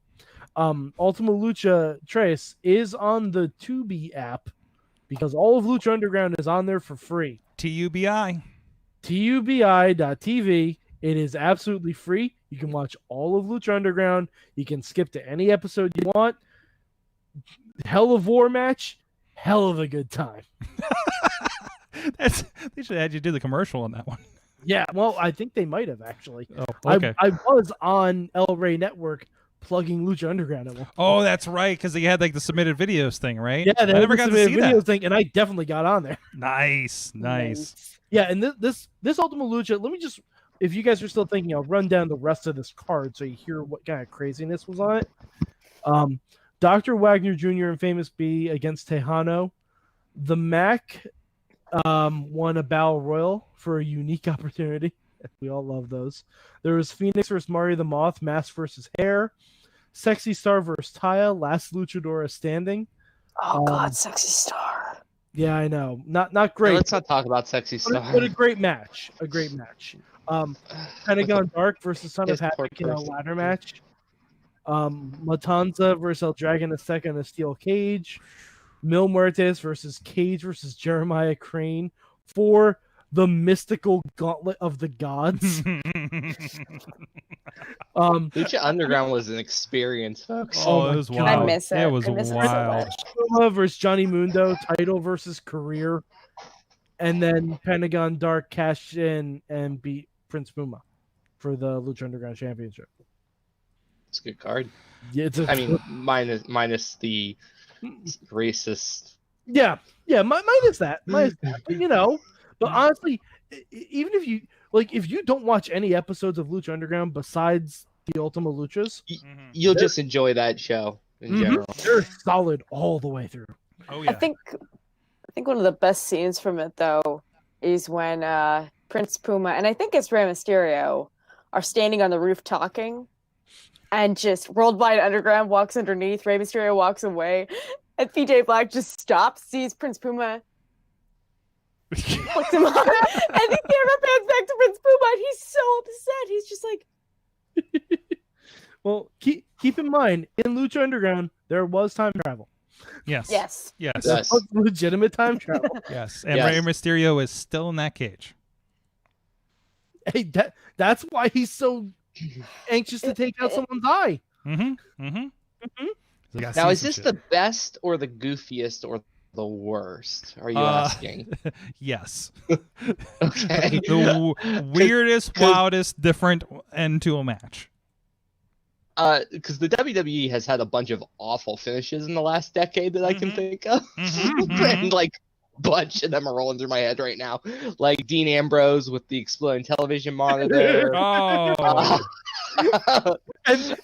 hologram child. The hologram child, Jon Stewart. That one. Oh. Jon Stewart. Mm-hmm. A good one. That one was solid. God, Batista again, his legs taped to during the Last Man Standing match. I defend that one. I thought it was funny. I figured you would. I didn't like that. I didn't like that a face did it. I did not like that John Cena did it. Fair, okay, I accept that. Children choir during a cage match. That one's always solid. In his hands. I think. I think finish for a Hell in a Cell match. You know what? I think I'm gonna go with any time there was an Ultimate X match in TNA and the title fell and they had to put it back up. So every Ultimate X finish ever. Yeah, almost right. Oh jeez. Or WCW did one where it was TNA again, where the contract fell off and they had to argue that you had to get the clipboard, not the contract. Do you remember the WCW match where there were boxes above the ring? One was a pinata, the other one was the World Championship, and the World Championship falls out of the bottom. There's been some Jesus Christ. My favorite finish. Props properly. My favorite finish of all time is still Sheldon Benjamin E and the Sweet Chin music. That'll always be my favorite. Mm-hmm. When we're talking about goofiest, I mean, I could give you 10 that I'm just like, this is hilarious. Probably, God, yeah, one of the ones I listed. One of those. Any left for you, Tatiana? Yes. Once Mike brought up Lucha Underground, I actually thought of one, and it's from season 1. It was the first ever trios titles match, and it was Angelico, Ivelisse and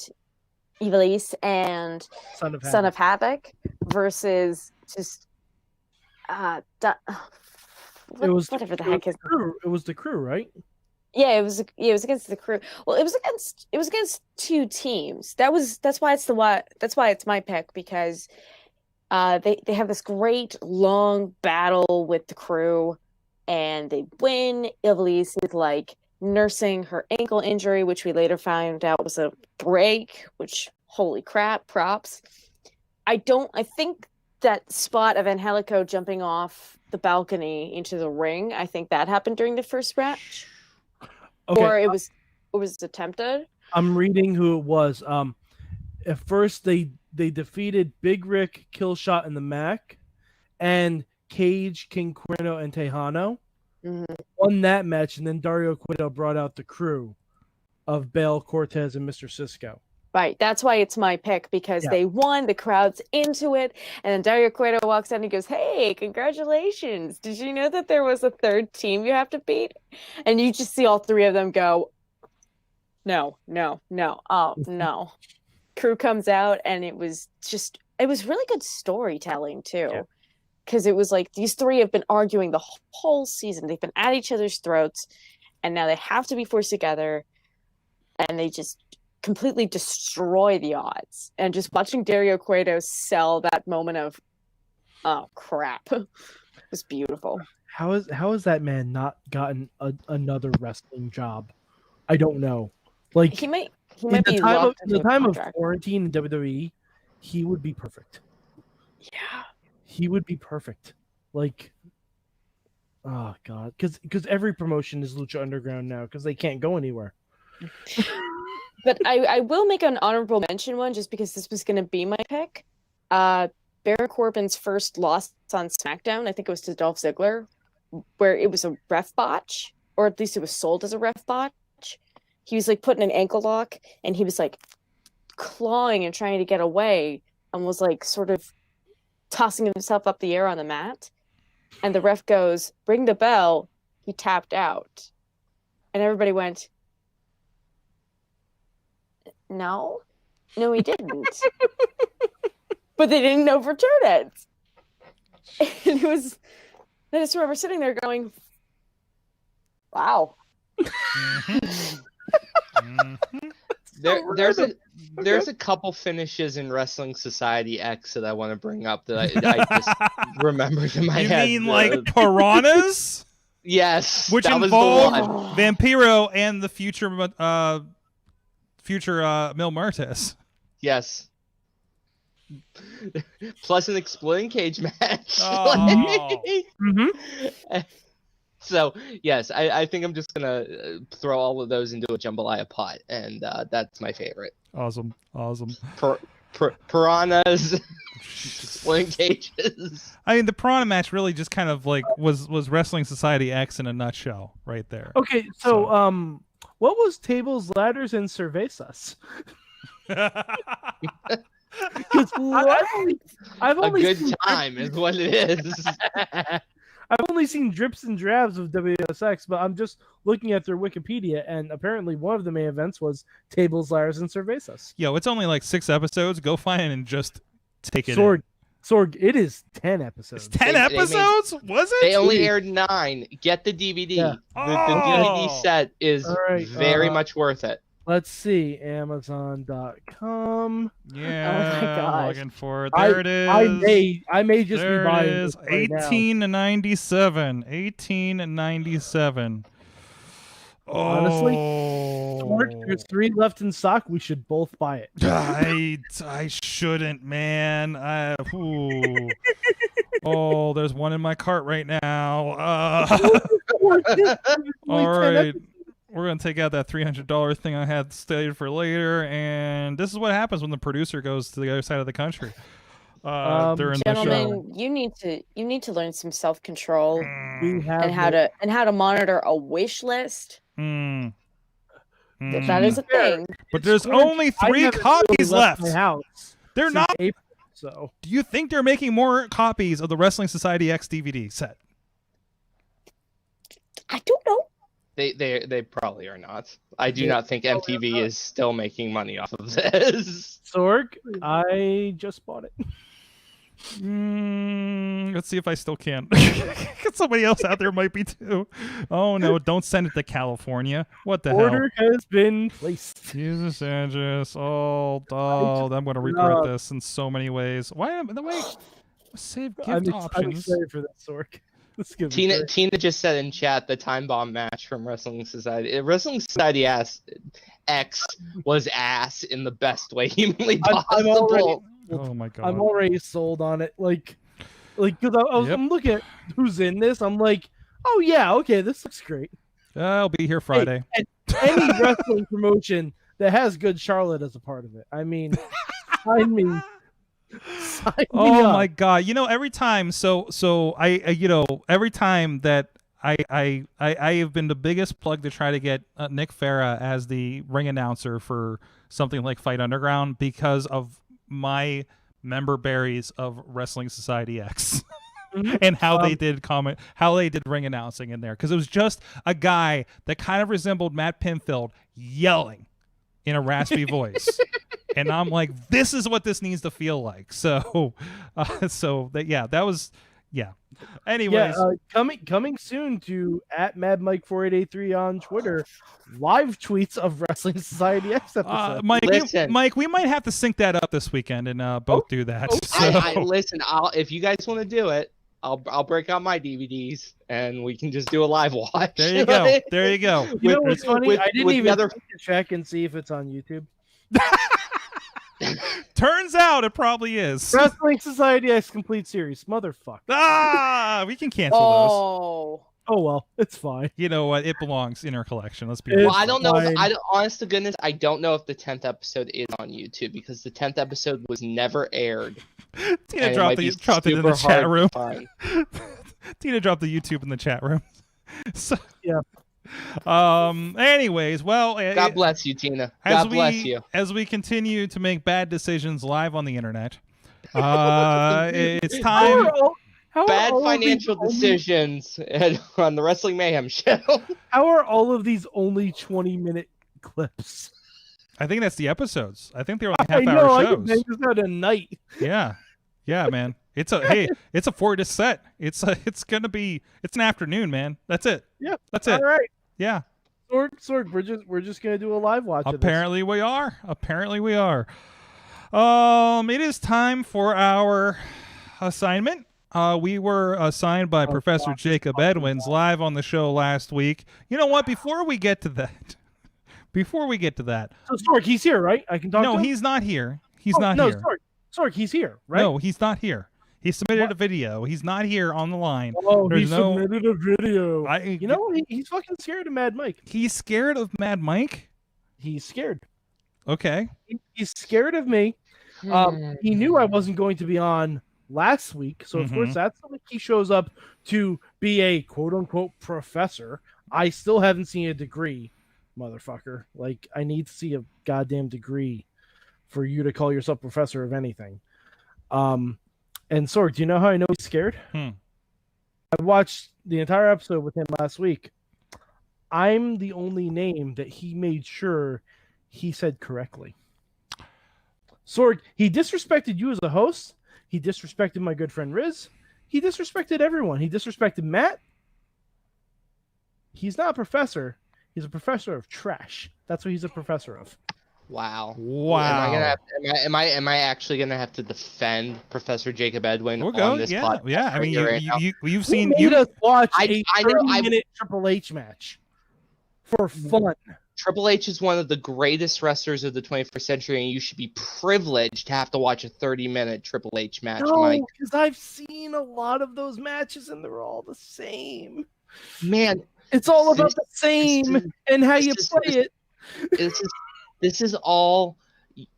Mike, you remind me of another Mike I know, named Michael Doherty. And I would mention this because you both are complete bumbling idiots, obviously. When Professor Jacob Edwin gives you an assignment, you do it, and you thank him for making you more intelligent. And I thank him for having me watch this match that we're about to talk about. I don't think I grew any more intelligence from this match. There was nothing wrong with this match. There was nothing wrong with this match at all. I was here live. I was there live for this match. But they haven't all been winners. You came on a good week. It was the longest but most satisfying. Well, the assignment for this week was the Royal Rumble of 2008. The Royal Rumble match of 2008. This was in Madison Square Garden, as we saw Mike and myself and several members of the Mayhem hosting committee. Sure, that's what it's called now. We're in attendance for this. This is the time where we got a couple hundred people to chant Edge for Chad, and actually people thought he was Edge for a minute. So there is still a small Japanese family that thinks they took a picture with Edge outside of Madison Square Garden. Yeah, that's a thing that happened, and they seemed pretty excited to be there. Do we still have the video? It's somewhere. We look for it every time. But anyway, so this happened. This was Riz sent a whole book. I don't even know how to parse this thing for the show. Mike, I found the video. Okay, I'm going to post it in the chat room so you can bring it up. There you go. We'll am I bringing it up live on the show? Is that what's happening right now? Yes. Okay. Well, I mean, I feel like we need to, for context of this. Yeah, because Chad, he kind of fashioned his whole look after Edge. Mm-hmm. He was wearing a knit cap and he had the long hair, and he was doing spear motions to everyone in the crowd that would, asked to be speared. The best part was when we were up in the crowd for Armageddon here in Pittsburgh, and that's when the Edgeheads debuted, and there was already commentary to him. It was like, "Wow, man, Edge is in the thing," and then like the fake Edges came out, and they looked at him and said, "Why aren't you down there?" So, so that was a thing that happened, but no, it's I'm trying to pull this video up here. Oh God, it's here. It's 11 seconds. It is 11 seconds, but just to give you a little bit of an idea here, Armageddon here in Pittsburgh, and that's when the Edgeheads debuted. And I got a little bit of crosstalk, but you could hear them chanting over there in the background. So I don't have the crowd. Like I never took a shot of the crowd. I really sucked at this back then. Yeah. I mean, you can hear the crowd though. Yeah, you can hear the crowd. That's not just us. No. That's just like the way Madison Square Garden empties. Yeah. Like it's basically a file. Like everyone files out into two separate columns afterwards, and like we just stood in the middle where everyone's dispersing and create a hole where Chad is just watching, like he's doing spear motions and like throwing up the horns and everything. It was great. It was fantastic. It was a good time. So there it is for you. So, and then I think the family came up. We got them up on our shoulders and everything. It was a spectacle. But anyways, it's not what this is about. So this was a Royal Rumble match, and this was a very Royal Rumble-y match to me. Like it had everything I wanted from a Royal Rumble match. It had people mixing it up. It had a ring filling with people. They had a lot of big guys in this. Like a guy who wasn't truly eliminated. You had a guy that wasn't truly like a skeptical. Hornswoggle deserves his title shot. He does. So does Finley. Mm-hmm. You cannot be disqualified from a Rumble. That was bullshit. True. Sorry. It's true. That is awful. Mm-hmm. I remember Cactus Jack and Chainsaw Charlie lambasting each other with steel chairs. Mm-hmm. You cannot be disqualified in a Rumble match. Mm-mm. You shouldn't be. I mean, there's a lot of ECW guys or around the hardcore championship side that they bring chairs and stuff into the ring, right? So I mean, that's their gimmick. It's ECW, so clearly all ECW ever did was beat each other with chairs. True, Mm-hmm. true. That's not true. There was Lucha too. And they also beat each other with chairs. Okay. They're more inventive with the chairness, right? So, but no, there was a lot of good points in this, and I remember the John Cena coming out. So a few points from this that I probably never noticed back then. There's a few kind of like holy, like little detail moments of things, that kind of go sideways. Did Hardcore Holly just straight stomp Shawn Michaels in the face when he came in? Because I think he did. Yeah, it's like Shawn gets the bloody nose. Third guy in, and he's like, I'm just going to kick Shawn Michaels in the head a few times. And how do you like me now? Yeah, that seems in. There was a scary moment where CM Punk came in, House of Fire, got the chokehold, extended chokehold from Taker, kind of fought it off, went to Bulldog, I think, Shawn Michaels, and just got jacked in the face by Taker. And Riz points out another instance where apparently something similar happened to Cody Rhodes during this match. I can see that. Like it wasn't the cleanest match I noticed. It's Pro Rumble. When are they ever? Right. I'm not meaning clean like it makes complete sense. I mean clean like people were getting hit like potato patch fries a lot, and it was not the cleanest thing in the world. Again, this is the era where Great Khali was walking around and being in Royal Rumble, so I don't expect a lot of big men 5 stars. This is there was a lot of beef in the ring. Snitsky's in this. There was some steak frites going on in this Rumble. I took notes during this entire Rumble. Oh, good.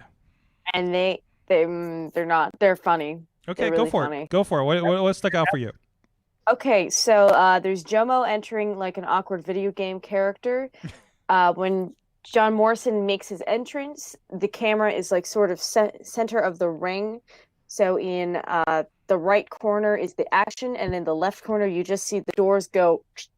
And there's Jomo, and he does his entrance in the left corner of the screen.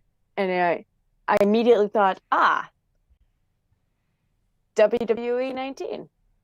I immediately thought video game. No one distracts like Swoggle. When Swoggle came out, literally all of the action in the ring stopped for a second so that everybody could look and sell the fact that, oh my god, Hornswoggle's actually in this match. What the hell? By the way, Hornswoggle McMahon at the time. Oh, was he officially a McMahon at this moment? Yeah. Oh yeah, yeah. Earlier in the pay-per-view, there's a promo where Vince is backstage convincing Hornswoggle that he can win and that he has to win because he's a McMahon. Oh, that's and awful. he's even pointing out how Vince won a Royal Rumble back in the day. Miz, Morrison, and Cody step into a ring together. Less tan, less muscles, and way less money. I'm gonna mute my mic because I'm just gonna laugh the entire time. Okay, the next couple of ones are just like straight up, just mind dumping. Oh look, it's Jimmy Snuka. Cringe. Roddy Piper, less racism this time, thank God. Kane. Yeah. Carlito is vastly underrated. I stick by that. He could have been a very great character and wrestler in the WWE, but they had him so regulated to being a funny character that it never worked. The Apple gimmick killed him. Oh yeah, despite the fact that that was his trademark, that was like his thing. I don't know why I wrote this one. Mick Foley is here, and I heard Jack Pollock sign Exasperation somewhere. I think I had just saw somebody share the video of him getting sockoed. This before I went and watched the video. I think that's why I wrote that. Just remember, there was a popular wrestler named Mr. Kennedy who later became popular as Mr. Anderson. I think I just don't like those names. And you also have to repeat the last names too. Kennedy. No. Cody Rhodes did this really cool rope thing where there's this guy in KSWA who every time he gets tossed over the ropes, he catches himself and he lifts himself back up. Cody went to do that twice, and then Kennedy tried to grab him, and Cody ended up hooking his legs around Kennedy's head and tossing him over. I thought that was awesome. You're talking about the skin the cat move? Yes. Yeah, okay. And the last one that I'm going to read off of this very, very long list, why did I make it so long, is good thing that Miz tucked his chin on that hard elimination, because it definitely would have buckled his face and neck. Miz is like dangling upside down on the ropes, Hornswoggle, and it's like balancing by his one hand. Hornswoggle comes and sweeps the hand. And Miz basically tucked himself so hard that he like bounced back first off the ring apron before hitting the floor, which is good, because if he had just gone straight down, he would have gone head first. Some notes from Riz, and he had a lot of them. This is for like some of my thoughts as well.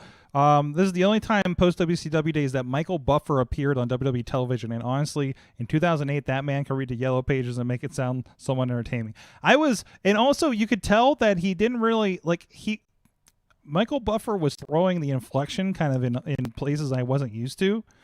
So like that was kind of throwing me off a little bit.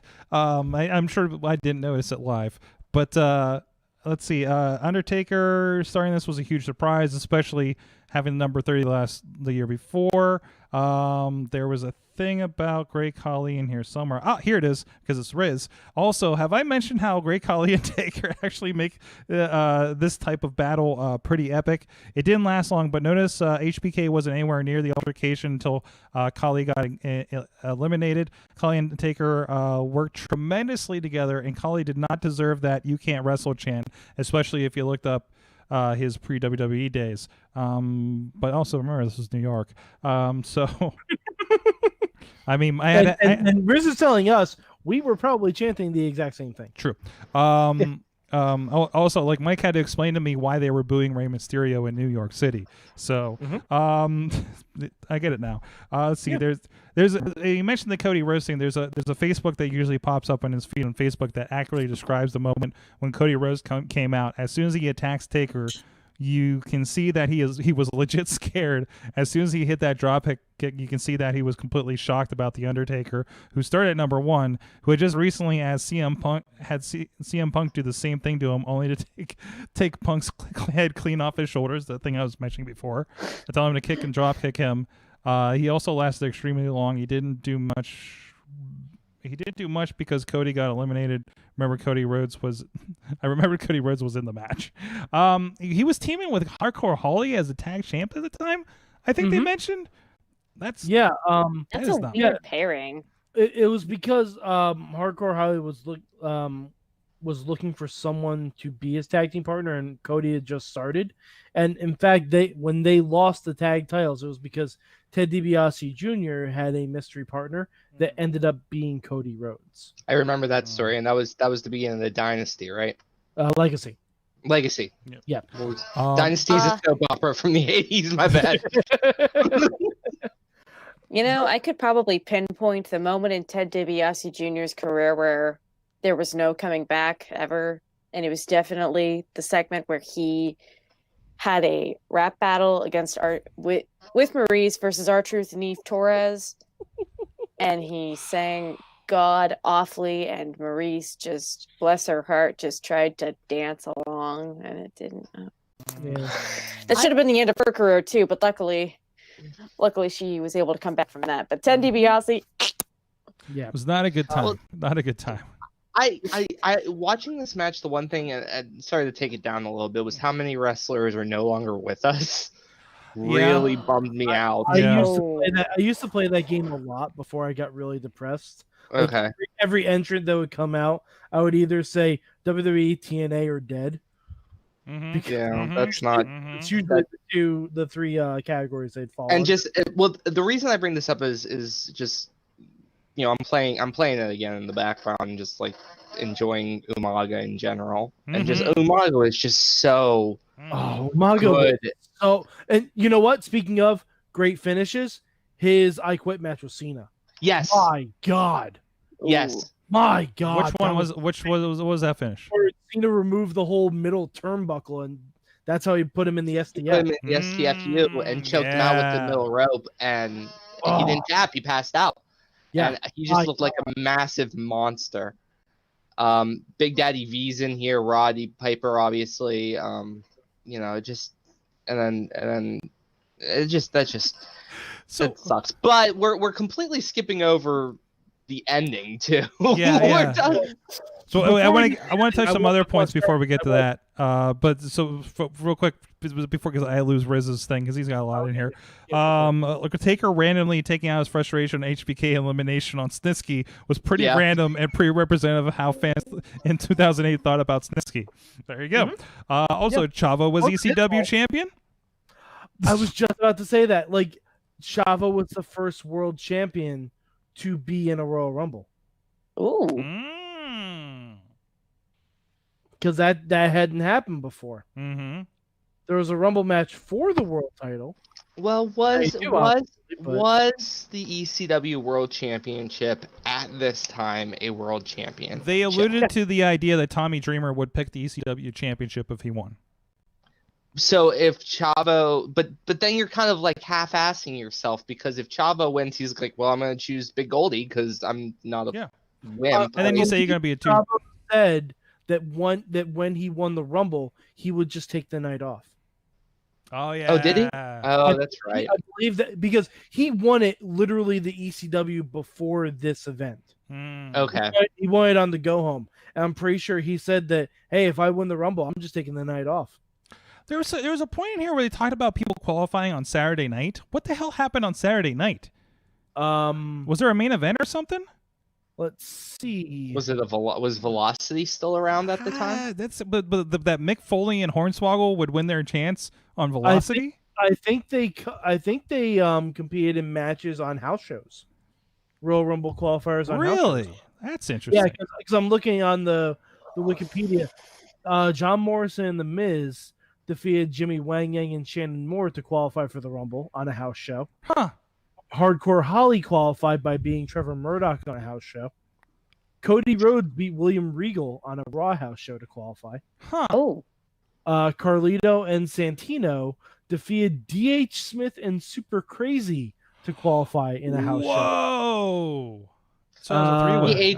D.H. Smith completely underutilized in WWE. Thank God New Japan knew what to do with him. Yes. Yeah, they're like, hey, you're just going to be your dad. Cool? Cool. Cool. Cool.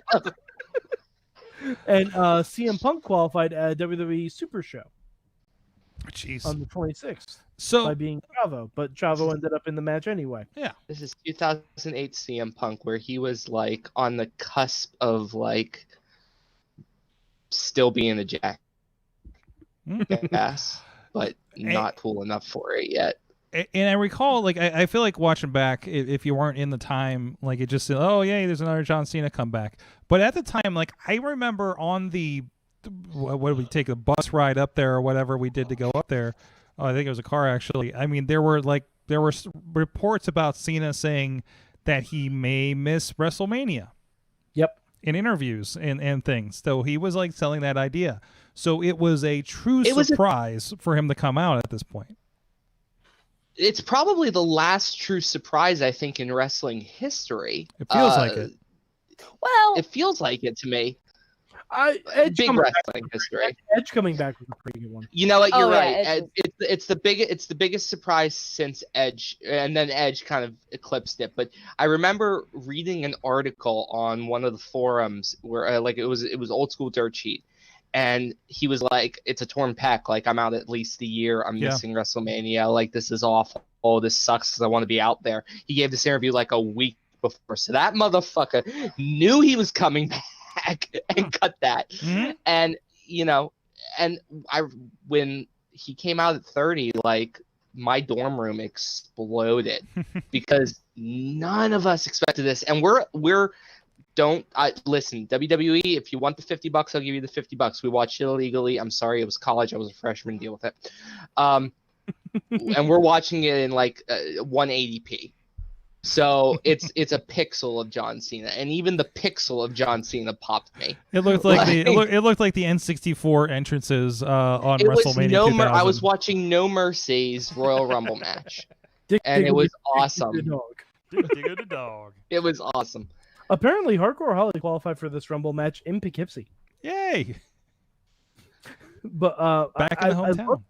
I love that this match started with Taker and Shawn Michaels, who were the last two in the Rumble before this. Like, that was great. That was just solid. Personally, when those two got eliminated, it got a little hard for me to pay attention to the rest of the match. Even despite the fact that I think Triple H had entered the match by that point. Yeah. And had he? No, he was like. Oh wait, no, he might not have because he was 29th. Yeah, I think that might have been what drew me back in, because once I got eliminated, I was like, oh, that was fun. Looked at my phone and was like, wait, there's still a match going on.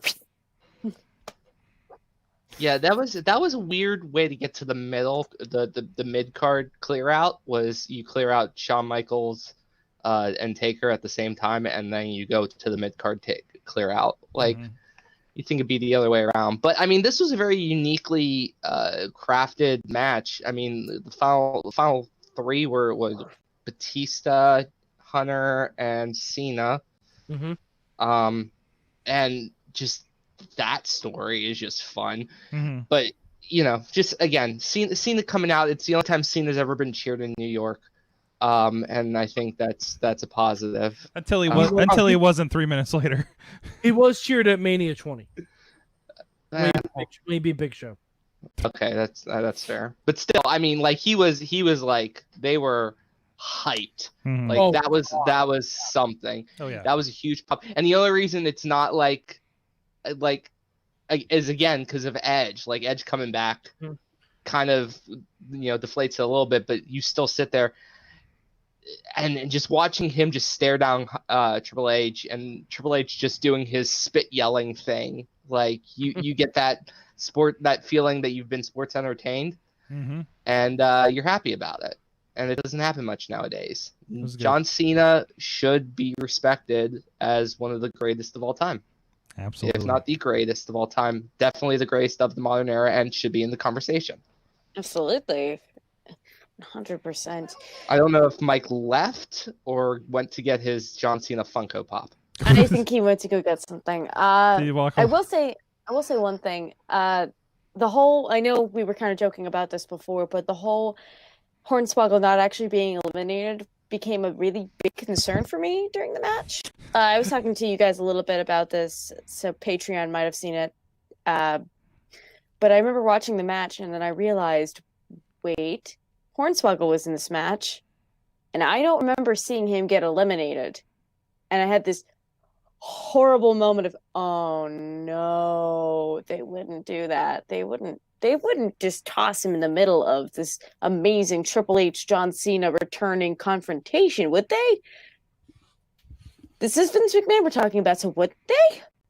And then it didn't happen, and I was so relieved.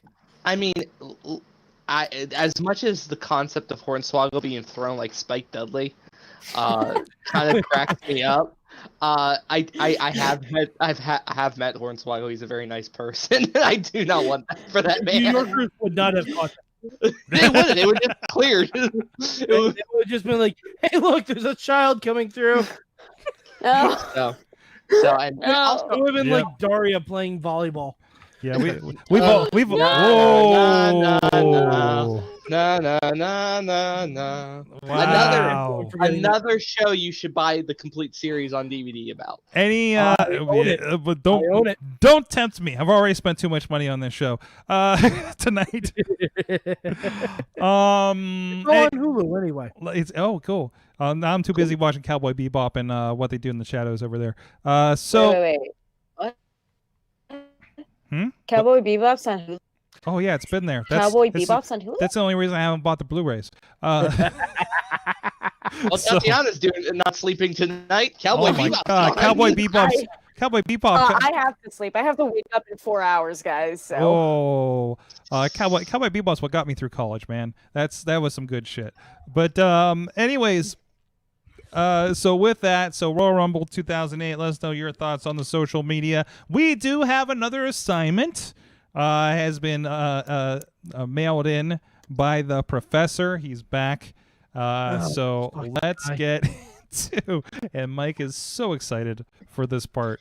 So let's Chicken find out. Getting to talk. Let's find out what the next assignment is for next week.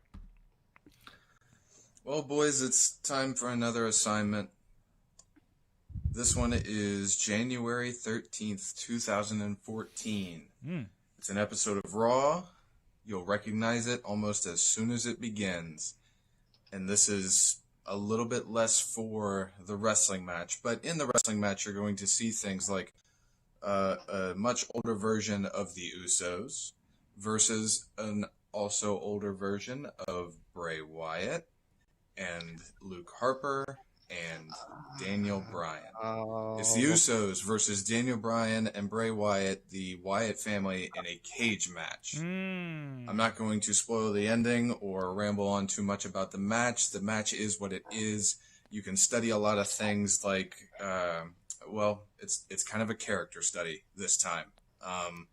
Just see what the crowd pays attention to and see what you'll end up paying attention to. Enjoy. Okay. No spoilers. I'm not going to spoil this for anyone who hasn't seen this. I don't even have to watch this match. I just can close my eyes and watch this match. I brought it up just to make sure it's the one I'm thinking of. It's exactly the one I'm thinking of. Exactly the one you're thinking of. It's the one where Daniel Bryan has the least fashionable ring attire. And that's saying something because he's not a fashionable male. No, but this is one of the greatest moments leading up to what's coming for Daniel Bryan, and I'm really trying not to spoil this, but I don't think there's a single person in the chat right now or listening to this just knows what we're talking about. Yeah, I But mean, this is one of the best moments in Raw of the last decade. Period. the cover art of the episode of Raw gives it away. That's fair. It really does. It gives up the goat, but actually, goat. But this might be a good. if you do the homework along with the rest of us, this might be a good shot to, like, if you watch wrestling like a shot chaser thing, watch it right after the swamp match. I don't know. This is definitely going to be a good chaser. I don't know if the shot's going to be good, but the chaser's going to be good. That's the point. The shot's usually terrible. The chaser usually, it's like taking a pickleback shot. It'll be great. And while we're at it, I just want to throw a shout out for our friends at Put a Pickle on It on Facebook and YouTube with our buddy Chachi. He's got a great show where he puts pickles on things and eats them. So please subscribe. But had to get that out there. Guys, let's find out what did you learn from wrestling this week? Oh boy. What did you learn from wrestling this week? Anybody ready? Anybody got one? Yeah, Good. I learned that wrestling and D&D are the same thing. Just one involves dice and one doesn't. Mm-hmm. Yeah. A lot of character work. Work. I also learned that I need to watch more New Japan because that is I did watch the end of that match while you were talking. That's hilarious. Mm-hmm. I gotta watch more New Japan, man. Also, just watching Ishii just beat the shit out of somebody is always a good time. Really, just only watch Raw and SmackDown when I have to come on the show, and then watch New Japan when I feel happy. When I want to feel happy. Mm-hmm. I only also watch Raw and SmackDown when I have to come on the show. Unfortunately, I'm here every fucking week. Sucks to suck, doesn't it? Yeah, I know. I learned that I think wrestling would be a lot better off if there were more secrets with giant reveals, because it was so refreshing to see the payoff of John Cena coming back after everybody basically thinking he's not coming back. And I want more of that. I like it. Mike, what did you learn this week? Oh man, I learned so much this week. I learned that Fox has migrated the Masked Singer over to the Performance Center. Oh, yeah, I heard about that. SmackDown had a karaoke competition. I was trying to go the entire show without talking about it, and Wait, what? SmackDown had a all right. You know what? Mini big question to close out the show. If you had to compete in a WWE karaoke challenge and could only sing a wrestler's theme song, what wrestler's theme song would you sing? I walk alone. Okay. So The Nexus theme song. ooh, both about walking alone. This fire burns. Kill switch. Wow. Okay. I would sing the old Randy Orton theme song. This fire burns by Kill Switch. Oh shit! Damn it! I forgot the name of it. Okay. No, Burning My Light. But his first theme song was Kill Switch engages. This fire burns. He used it for 1 week, and then it went to CM Punk.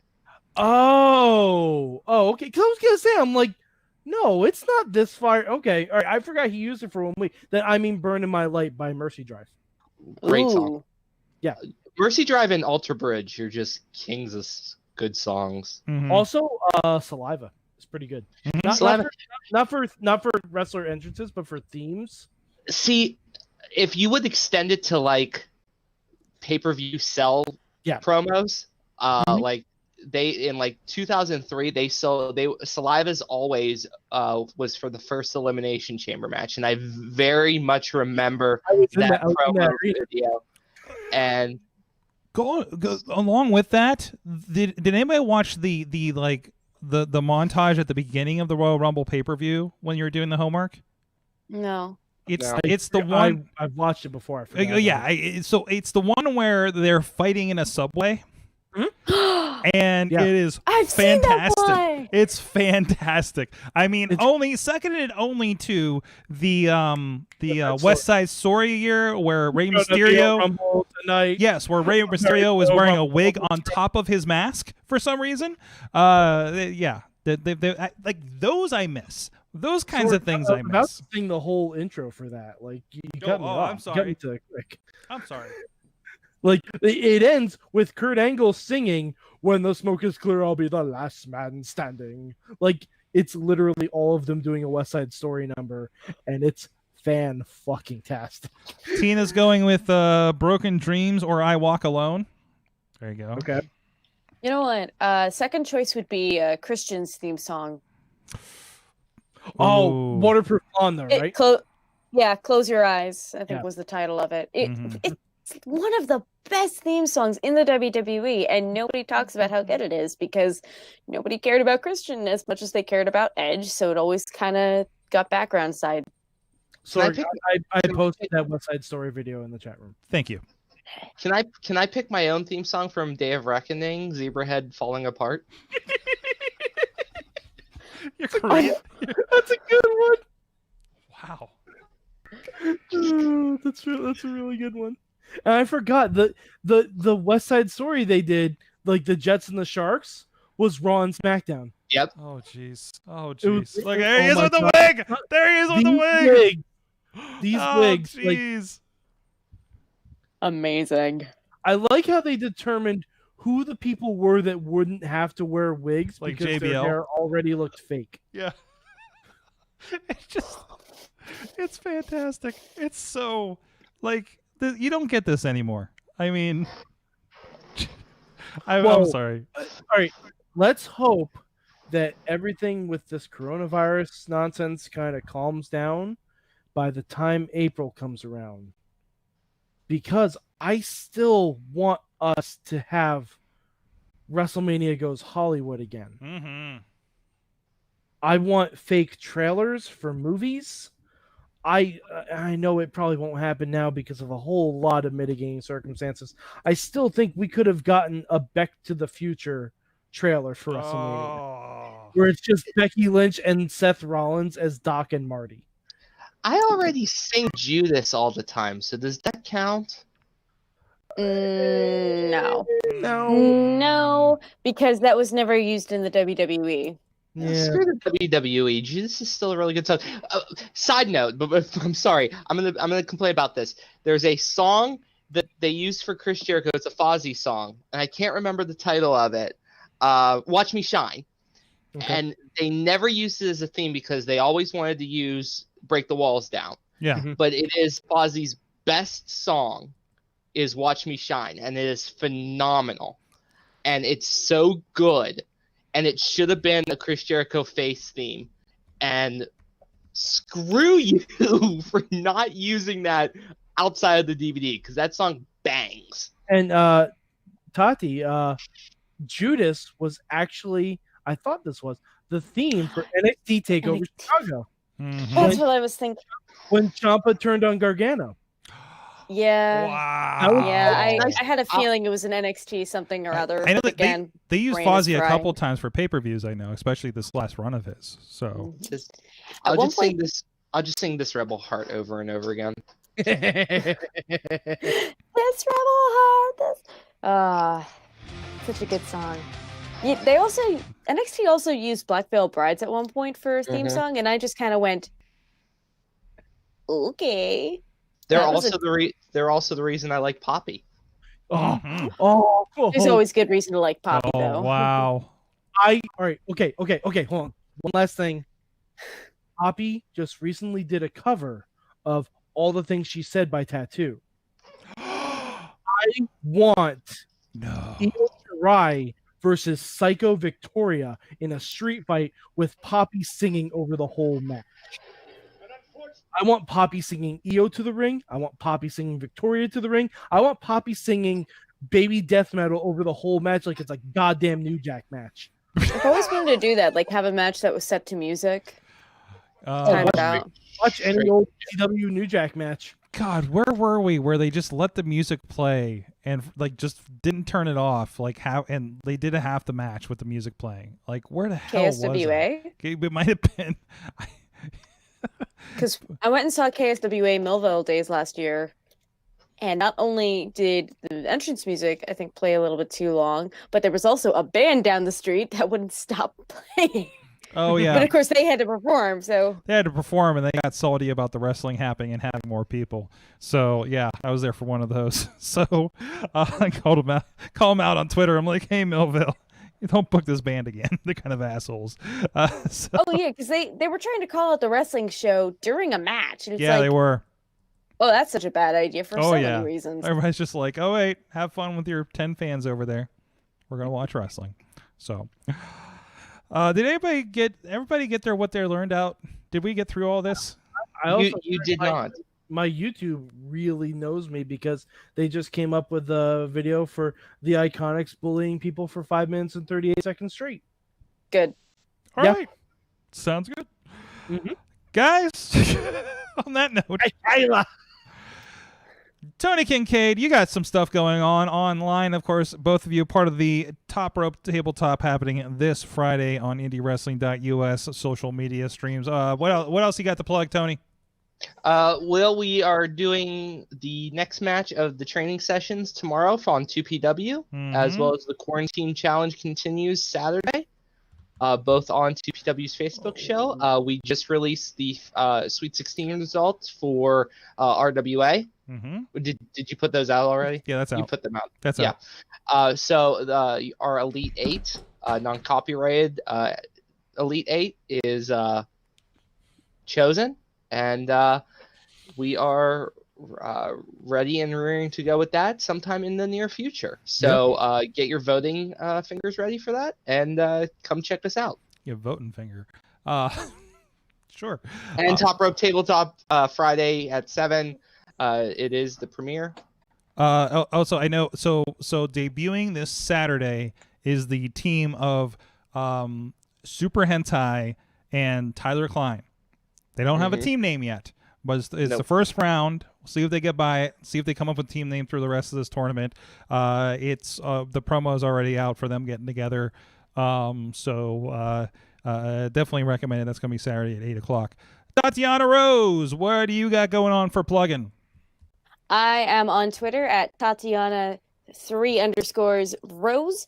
I'm on Instagram at the Tatiana Rose. I'm on Facebook, and I have a pro wrestling tees store. You can search the name Tatiana Rose and check out my shirts. Yes, I said shirts. I haven't premiered either of them yet because one of them hasn't appeared in the store yet. But it should be coming. It's coming. It's coming. So they got a lot going on. I think they got stuff going on. But I'm on there. I am a member of Fight Underground. Please be sure to tune in tomorrow for the aftermath of the Ronnie Nicole versus Scarlett match that premiered tonight. Be sure to tune in every Sunday for the Inside Out program, as well as every Thursday night for the live Fight Council meeting. And hopefully, someday soon, maybe you'll see me too. There you go. How's the recovery going? No cast of any sort there. It was your wrist again, right? Yeah, it was the other wrist this time. Ah, jeez. Yeah. It wasn't as bad of a break, so I didn't get put in a cast. I got put in a brace. Yeah. The bone is healed, and now it's time to start recovery, which means there's a few people who are going to be receiving some hands very soon. Make sure to wear the solo ring on your finger so it leaves an indent. Oh, for sure. There you go. Mad Mike 4883 on the Twitters. Wear a mask. Okay. Wear a fucking mask over your nose, you damn animals. Please do, so we can all get back to wrestling and calling wrestling and doing these things that we enjoy. Because every time you guys don't wear a mask, we can't go wrestling for 2 weeks. And we are all so very tired of explaining to you that you should care about other people. Wear your freaking mask. Wear your mask, or we'll just start sending indie wrestlers after you to beat the shit out of you. Whoa. I volunteer as tribute to come and beat your ass. I know at least there's a couple people who just got back into town and they can't wrestle right now because of your assholes. So wear a mask. Yeah, I may have to do unfortunate scheduling things of my wedding because of you assholes. Yes. So yeah. My wedding got pushed back probably a couple years because of mine. So a couple years. Jeez. Well, here's the problem. I'm like, well, I'm not going that far. First, I need to find a fiance. No, I'm kidding. That's my problem. That's my problem. Love you, Em. Don't. That was a joke. He's not watching anyway. But I was gonna say, She just appears in the corner like, I'm sorry, what was that? no. We were looking at a high called venue, and everyone who got pushed back here is getting both pushed back there. And as long as this goes on, you know, people are getting their weddings pushed back. Definitely. I feel you on that. I feel you on that, sir. So it probably will be 2022, actually, if we're lucky. But wear a mask so I can get married. Mm-hmm. Just so someone can suffer with Tony Kincaid and be Mrs. Kincaid. Jeez, you're selling it, brother. Thank you so much. We'll see you guys next time. Mayhem out. Okay, now I'm gonna look up. It's only 11:11. Bye.